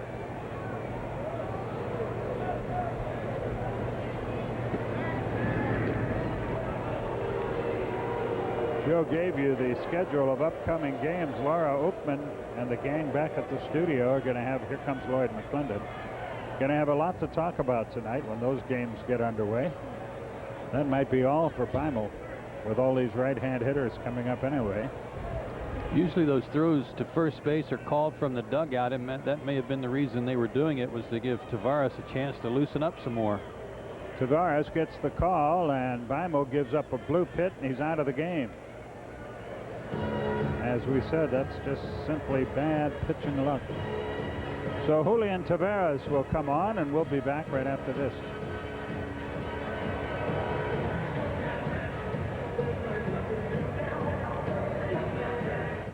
The Home Depot is more than a store.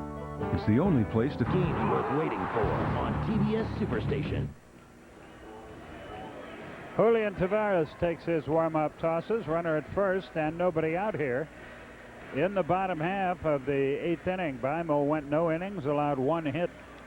It was a bloop, but if that run scores, it's his responsibility. Tavares 3-3, a 4.29 earned run average. This is his 55th appearance of the year. He's worked 71 1/3 innings. Major league hitters 1 out of 4 against him are at that ratio. They're hitting .250 against the now veteran right-hander of the Pirates. Another much traveled performer.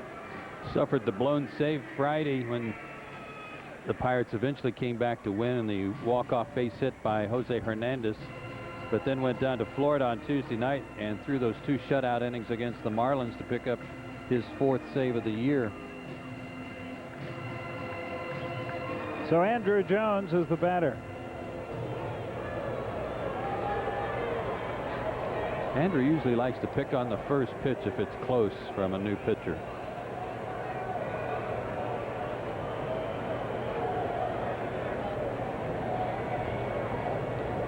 Tavares delivers, almost hit him. 1 ball, no strikes. Runner at first, nobody out. Braves down by a run here in the 8th. The rangy right-hander gets the Jason Kendall sign and goes to work.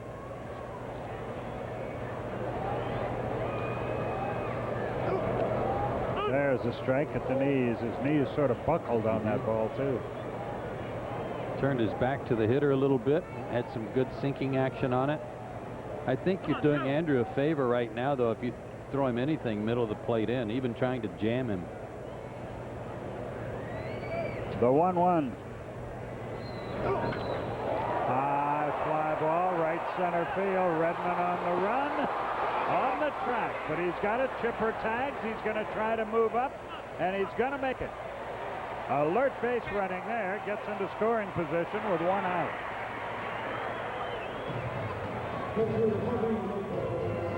That's a gamble play on his part. If that ball gets in there, he's not going to score, but it didn't, and he got to second. But you can see him off the bag there in your picture. He went off the bag far enough to make sure that Redmond was going to get under it before he went back to tag.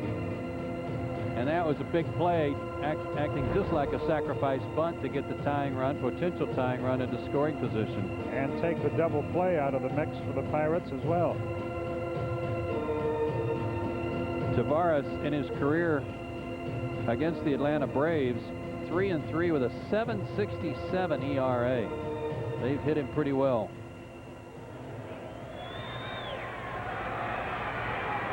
Javi Lopez stands in there.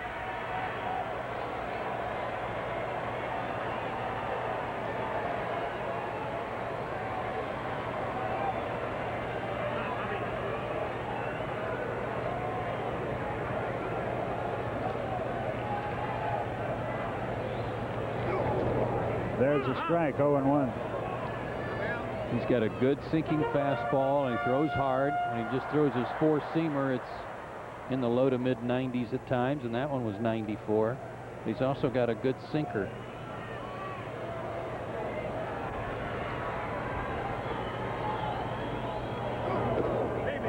Will Cunane is the right-hander and Ray King the left-hander in the Atlanta bullpen.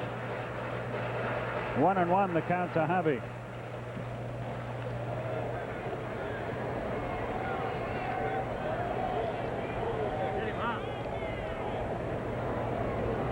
Javi 0 for 4 in his regular season career. Fouled that one back. It's 1-2. One of the things that's plagued the Pittsburgh Pirates on this road trip, those losing 2 out of 3 at Florida, is the inability to hit with runners in scoring position.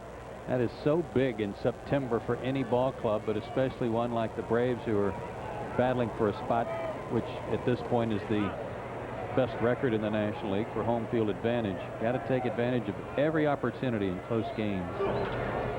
Hot shot to second. That's a double play if Chipper doesn't move up. Instead, it's a runner at third and 2 out. That ball was sharply hit, but right at him. So it's up to Vinny Castilla if the Braves are going to break through in the 8th inning. But another big thing about that, Skip, is being at third base and puts a little more pressure on the defense to make a play, more pressure on the catcher to make sure a ball in the dirt doesn't get by him. Lloyd McClendon on his way out again, and the question may be to Taveras, who do you feel more comfortable pitching to? Castilla or Julio Franco or Robert Fick or Darren Bragg or whoever the Braves would employ next? I'm sure that's part of the equation here, but and the Pirates don't have anything to lose at this juncture of the season. They can take a few risks and put the potential go-ahead run on base if they want. But I think with a 2-1 lead, you wouldn't want to put the winning run on base here at this point. I think you'd make him drive in that run and tie it. Castilla's 6 out of 24, a .250 average against Taveras with a homer. Julio Franco is 3 out of 9 against him. I appreciated Wally Bell. I'm sure Lloyd McClendon did too. He was obviously out there to try to break up the meeting, but heard them talking about some strategy here, and at this late stage of the game gave him the opportunity to sort it out. I think Wally Bell over the last several years has improved as much as any umpire in baseball. Not that he was ever a bad umpire, he wasn't, but he used to lose his temper a lot. He doesn't do that much anymore. 1 ball, no strikes. Tying run at third, but 2 are out.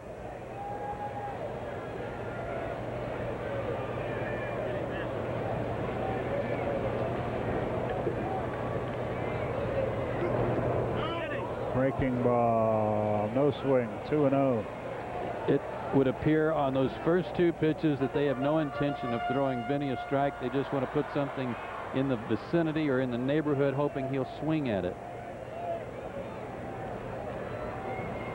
And he's got to be patient and make sure he gets something he can handle and not try to expand his zone.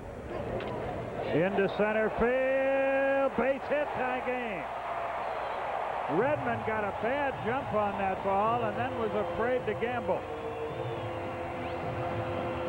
Castilla delivers, and we're tied at 2. If you're going to walk him, then walk him. But that looked like a hanging slider, and the Braves have done it to Taveras again. Another blown save. Sidearm pitch that he thought maybe Castilla would flinch on. He didn't. Boy, some more clutch hitting from Vinny Castilla. It wasn't a horrible pitch, but it did stay flat, and he was able to adjust to it, and that'll make you rub your head a little.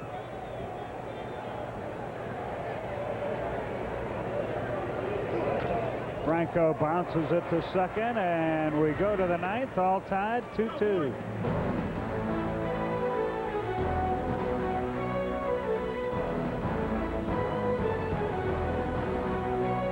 Saturday night, under the lights, college football on TBS kicks off. The 14th-ranked LSU Tigers are ready to strike in a prime-time showdown in the desert. Go to the 9th, and time to take a look at our Allstate Good Hands play of the game. It came off the bat of Jack Wilson in the third inning. Another diving catch by Andrew Jones. And as always, you're in good hands with Allstate and Andrew Jones. Here at Turner Field, what a great play again. So we go to the ninth inning, and Horacio Ramirez pitches on the top of the order, and Tyke Redmond leads it off. Redmond 0 for 3, reached on an error and scored a run in the first.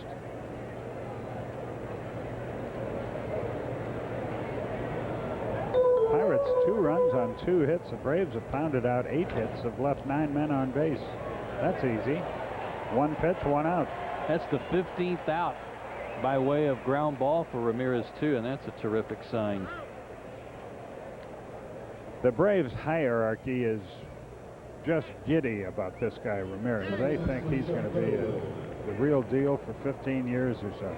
Well, it's not just his stuff either. He has got great makeup in terms of his attitude and his desire to succeed. He asks good questions. He hangs around Greg Maddux and some of the other veteran pitchers wanting to learn. And a great kid, and that's never going to change. You can tell that just by being around him. He's a quality person. 23 years old.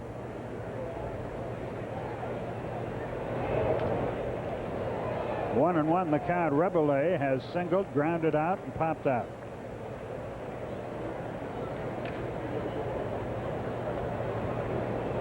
Unless somebody scores here in the ninth, we're going to have free baseball tonight. Another game to follow, and maybe the specter of extra innings here.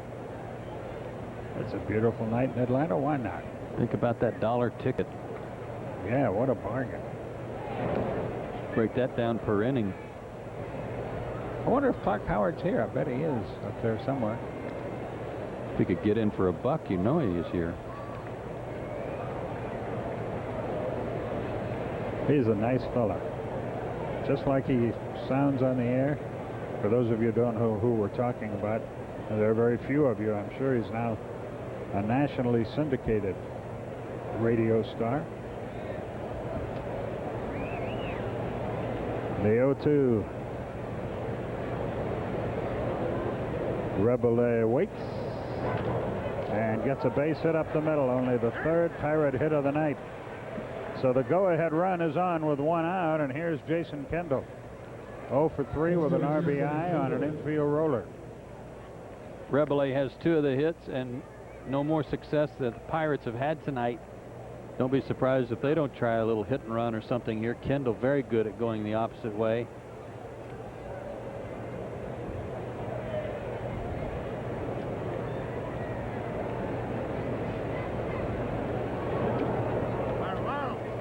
By the way, if you're going to be with us for the second game, you'll get to observe Johnny Estrada. Bobby's plan was to catch him in the second game tonight. All of the dollar seats, by the way, are sold out, but tickets at the regular pricings are still available.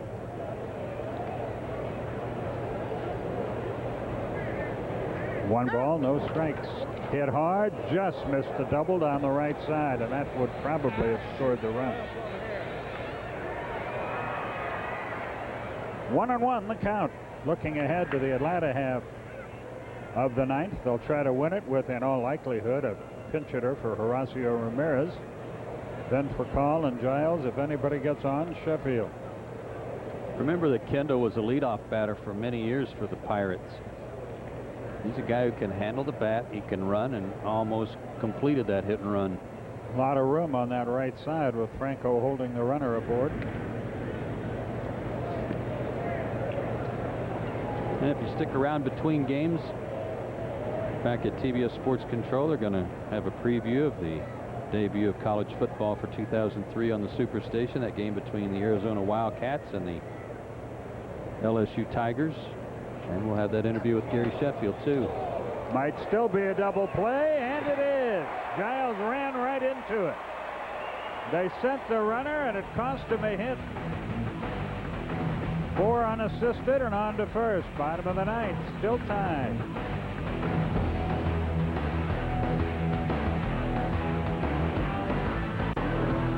Of NASCAR on TNT, and this weekend it's off to Richmond International Raceway. Tomorrow night it's Winston Cup action, and for complete schedule information log on to NASCAR.com. Robert Fick comes out to hit for Horacio Ramirez, who pitched brilliantly for Atlanta, allowing just 3 hits, 2 runs, one of them unearned. Fick could use a base hit or two, and he corks one into center field, but Redmond is going to get there. Pretty well hit, but 1 pitch, 1 out. Well, that fooled me. I thought he was trying to hit a walk-off homer there. The Braves have 3 complete games total this year. Ramirez on July 7th at New York. Maddox on July 17th here against New York. Mike Hampton at Milwaukee on August 7th. And if somebody can score a run here in the bottom of the 9th, Horacio Ramirez will have his 2nd complete game of the year tonight. If not, Braves will be stuck on 3 in that department.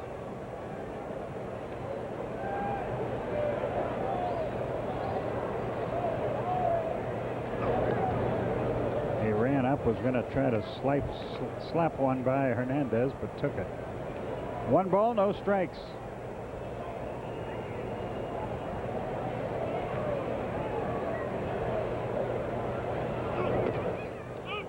One and one now the count for Call. 1 for 4, singled and scored a run in the first. Each team scored 1 in the first. Pirates scored 1 in the 7th. Braves scored 1 in the 8th, and we're 1-1 in the 9th. Hit hard, but right at Wilson. 2 out. So Marcus Giles is the batter.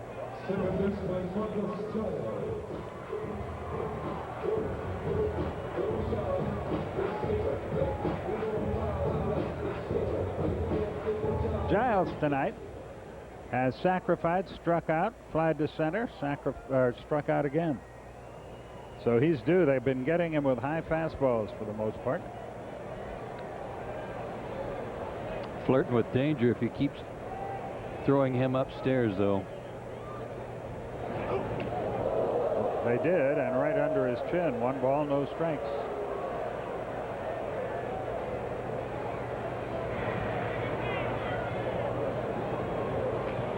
Giles is 3 out of 6 against Tavares, a home run included. And a high pop into right center field. Reggie Sanders is there. And yet more free baseball in Atlanta at the end of 9, 2-2.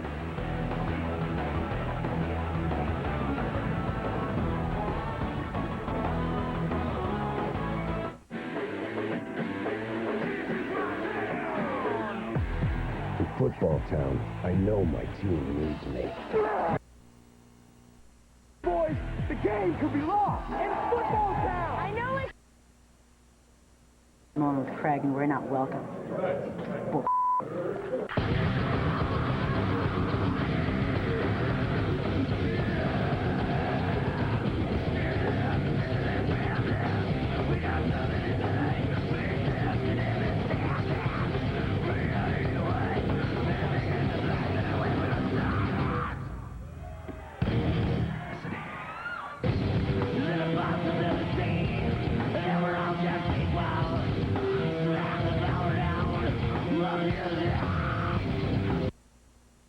Made with ham, egg, cheese, tomato, and bacon, and served on thick Texas toast. Drive into Sonic and have a good morning. Another great night's work wasted for Horacio Ramirez as far as a decision is concerned. 9 once again, Joe Simpson. Thank you, Skip. Pirates are 5-4 in extra inning ball games. The Braves are 6-7. As you probably have learned lately, the Braves have had a tough go of it in 1-run decisions. They're 14-21. Pirates are an even 500 at 22-22. Will Kinane on to pitch. 0-1. That loss came last Friday night to the Pirates, but he has been terrific since being called up from Richmond, other than that outing when he walked the leadoff batter who came around to score. 6 strikeouts in 10 innings to go with 3 walks, only a 162 average against him. For the Pirates, Sanders, Craig Wilson, and Jason Bay. Reggie homered his last time up to give the Pirates the lead. Back on the 31st of August, the Braves beat them 10-4, but you can't take 2 of those runs, for example, and apply them to tonight's game? There is a move somewhere in the commissioner's office to consider that, but I don't think it's going to go. Okay. Darn. Sanders homer in the 7th, his 30th of the year.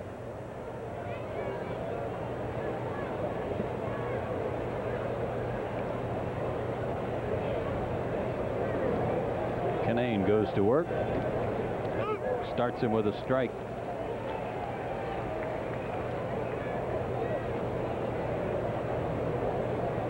Braves trying to snap a 3-game losing streak, and the Pirates lost their last 2 down in Florida, have lost 4 out of 5, so both teams trying to get back on track.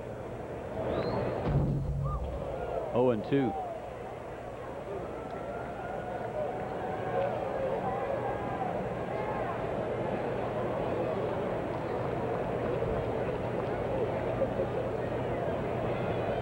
Sanders averaged at 278 after his home run in the 7th.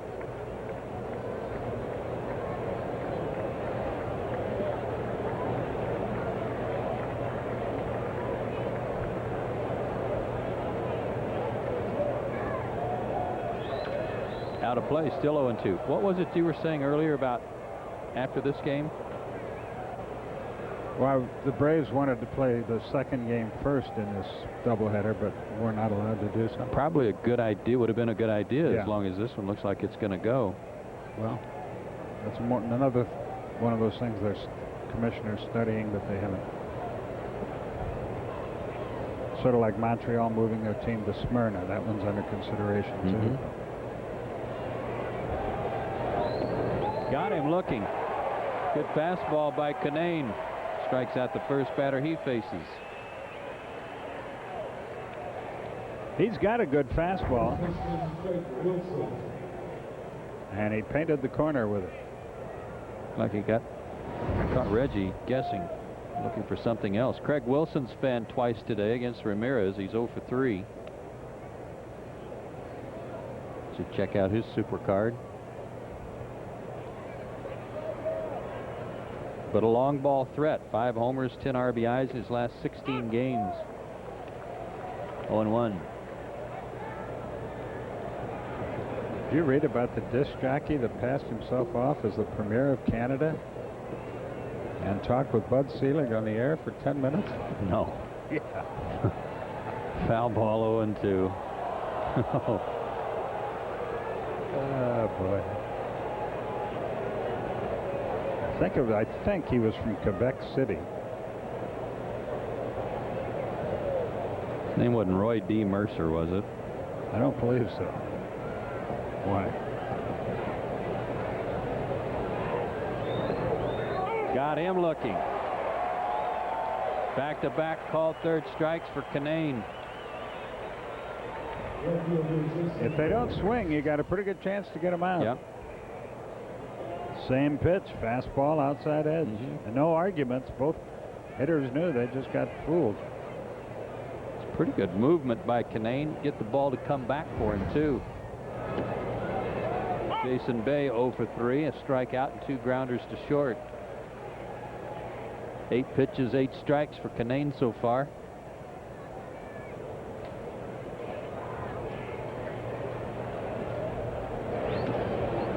There's the ball, 1-1.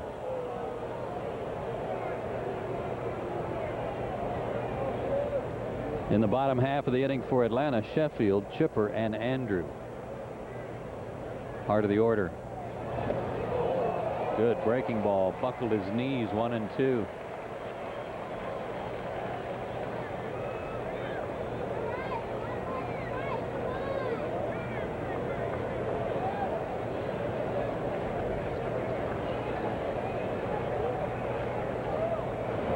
Got him, struck out the side. What an inning for Will Canane. They go to the bottom of the 10th. Still tied 2-2.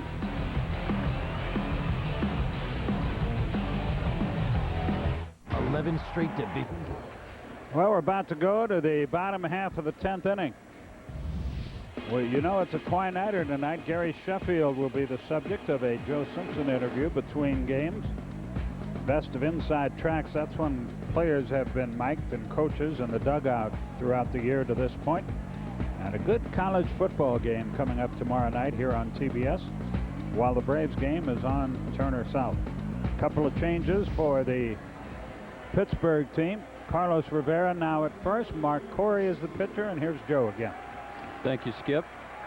Corey 0-1 in 12 appearances since coming up from Nashville with a .476 ERA, 17 innings, 9 walks, 15 strikeouts. And he faces the heart of the order, Gary Sheffield, Chipper Jones, and Andrew Jones. Sheffield tripled and drove in a run in the first, single in the third. He's 2 for 4.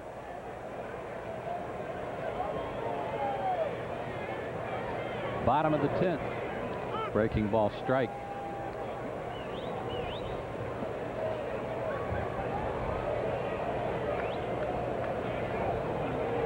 The 0-1. Another breaking ball, pulled foul. Hernandez guarding the line, was right there.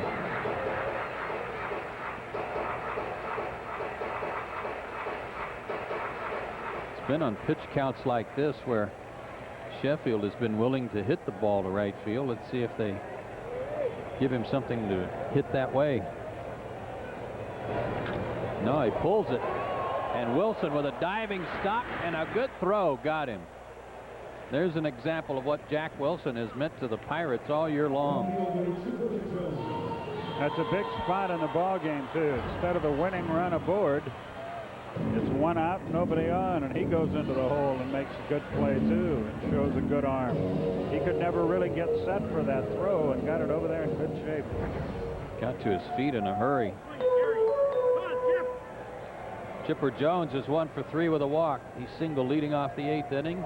Went to second on a fly ball by Andrew Jones, to third on a grounder by Lopez, and scored on a 2-out single by Castilla to tie the game. All 1.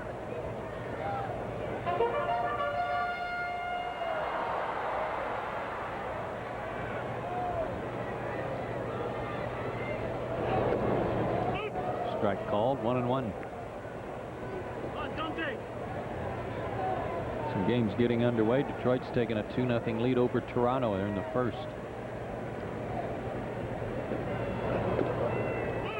1-2. Fastball that backed up over the inside corner.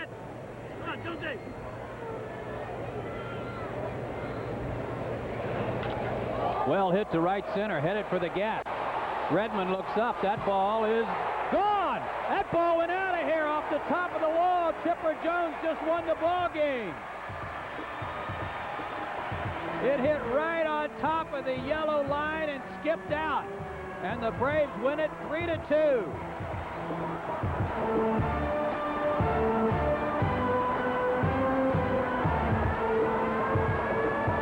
Keep your helmet on, Chipper.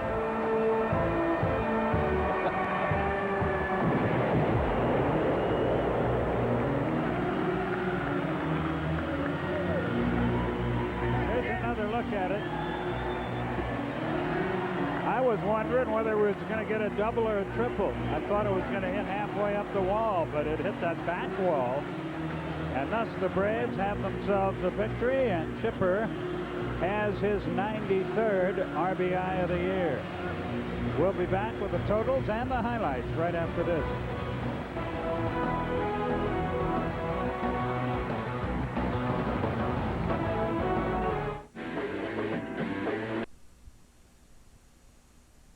He evens his record at 1-1. Corey suffers the loss. He's 0-2, 2 hours and 38 minutes the time of the game. Coming up in 25 minutes or so will be game 2 between the Pirates and the Braves. So as the Braves win this one, let's go to Laura Oakman in TBS Sports Control. Laura. Finally, you guys, put us to work already. Go stretch your legs. We will see you guys in 25 minutes. All right. Waggle, that's very unique to you. Where did that come from, and how does that help you? Well, actually, I was in when I first put the wood bat in my hand in rookie ball. I was, I was swinging the bat, and I was hitting everything foul. I was hitting a lot of foul home runs, and one day I jammed my thumb, and then it was like the most frustrating thing ever. And then I started like getting around too early on the ball. But by me jamming my thumb, enabled me to try a new style of wiggling my bat and trying to get my weight back to try to wait on the breaking ball, because, you know, I didn't see a lot of breaking balls in high school, so I had to learn how to hit that because I used to face my uncle with the fastball. So now I'm too early, so I had to find something to get my weight back where I can, you know, get hit for power in the minor leagues, and it started working. As much as you do that, though, as the pitch is about to be delivered, you do have a little bit of a timing device there, don't you? Yeah, a lot of times pitchers, you know, with funky deliveries kind of throw me off, or if they're in the stretch and they hold a ball a long time, I get tired. Yeah. So a lot of that, make you do. I make you wag one thing all day. So that's why I back out of the box a lot, and it might be frustrating to the umpire, but if I'm sitting here wiggling the bat, that takes a lot of effort, and all of this is working, and now I'm tired, and by the time you deliver the ball, I'm beat. So I try to work everything in my time mechanism, and by the time they release the ball within 5 seconds, then I can hit, but after that, I'm kind of tired. You hit more balls to right field this year than I remember from a year ago. Why is that? Well, the thing is Pat Corrales and TP, if you know that, they always tell me, you know, the guy's not going to come in on me too much. If they come in, they're going to come in off the plate to miss, and to get me thinking about inside where they can get me out of the way. So I just said, okay, you know, I'll just be a complete hitter and just use line to line. You know, your power will suffer a little bit, but, you know, in the overall result, it's going to help the team. How about this? Barry Bonds was the first guy I saw with a bat wrap like this. And I know that you use it, some other guys on the Braves use it. Why? Well, when I was in L.A., I came in on the line drive, and I caught the ball in the outfield, and I wound up breaking this finger. You can see it's deformed now. And I wound up breaking that finger, and then I didn't know it was broken. And they was telling me, you know, it's just a sprain, you know, ligament and things like that. But the pain was so severe.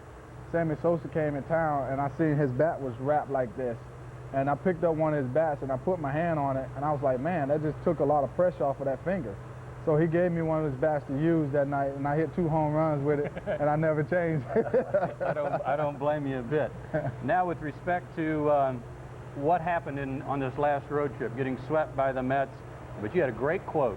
You said, you know what, we got this huge lead, it's raining, we're tired from all these day games, and we're playing against 21-year-old guys, you know, who have got something to prove to their manager for next year.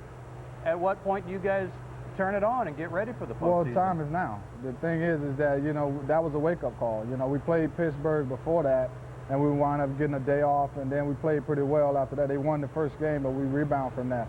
But going into New York, you know, they changed the rotation a little bit, and then we had to face the new guy, and that kind of set the tone for the series, you know, and then all these guys coming in, and now they're just hyped up to be out there, and you see them running around like, you know, this is April. And then all of a sudden we're behind, and now we can't catch up. Well, hopefully today's a good start for that. And can I plan on talking to you in this batting cage this time next year? I hope so. All right. Thanks, Gary, for the visit. Thank you, buddy. That's Gary Sheffield, who gets my vote for MVP for this year before the season's even over. And now let's send it back to Laura at TBS Sports Control. Well, Joe, many echo your sentiment, but Gary does have some company. We know that, and one of them, his mentor, Barry Bonds. It's been an emotional year for Barry, but his play sure has been consistent. He won his first batting title last season. This season, he's hitting a whopping .345. And what can you say about Albert Pujols? In his third season, the Cardinal continues slugging away to the tune of a .362 batting average. A great season for all three. All right, we're going to change gears after this break. What's that in the air? It's time. Attaboy! Oh, snap! So Philly comes down, give it to Iverson, goes in the lane, wide open layup, misses it. And the Pistons are going on! Thank you very much, ladies and gentlemen. Never overestimate nor underestimate the enemy.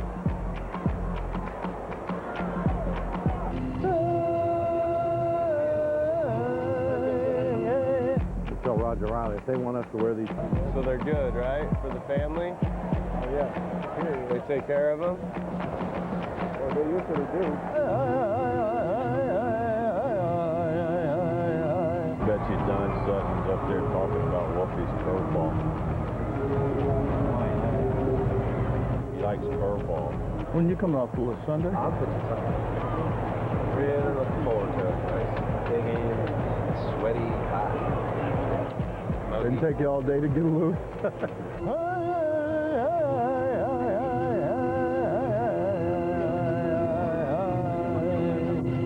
All right, June, we were wondering.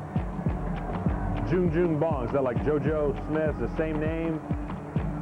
What? June, same name? Yeah, June. Oh. Billy Joe. Here comes the sun, little darling. Here comes the sun, and I said, it's all right. The center fielder, number 6. There's Nellie. Nellie. You know Nellie? Do you? It's hot in here. When I whispered in her ear, I lost another friend. Zeppelin. Led Zeppelin? You know I had my share. Well, my woman left home with a brown-eyed man, I sure don't seem to care. Don't quit your job. I heard that scene. Someday I'm going to sit over there in that box right behind Mr. Turner and wear a Panama hat and might even smoke a cigar and watch that kid play short. I like that. I love that stuff. Hey, where are you going? We are just getting ready to double your pleasure.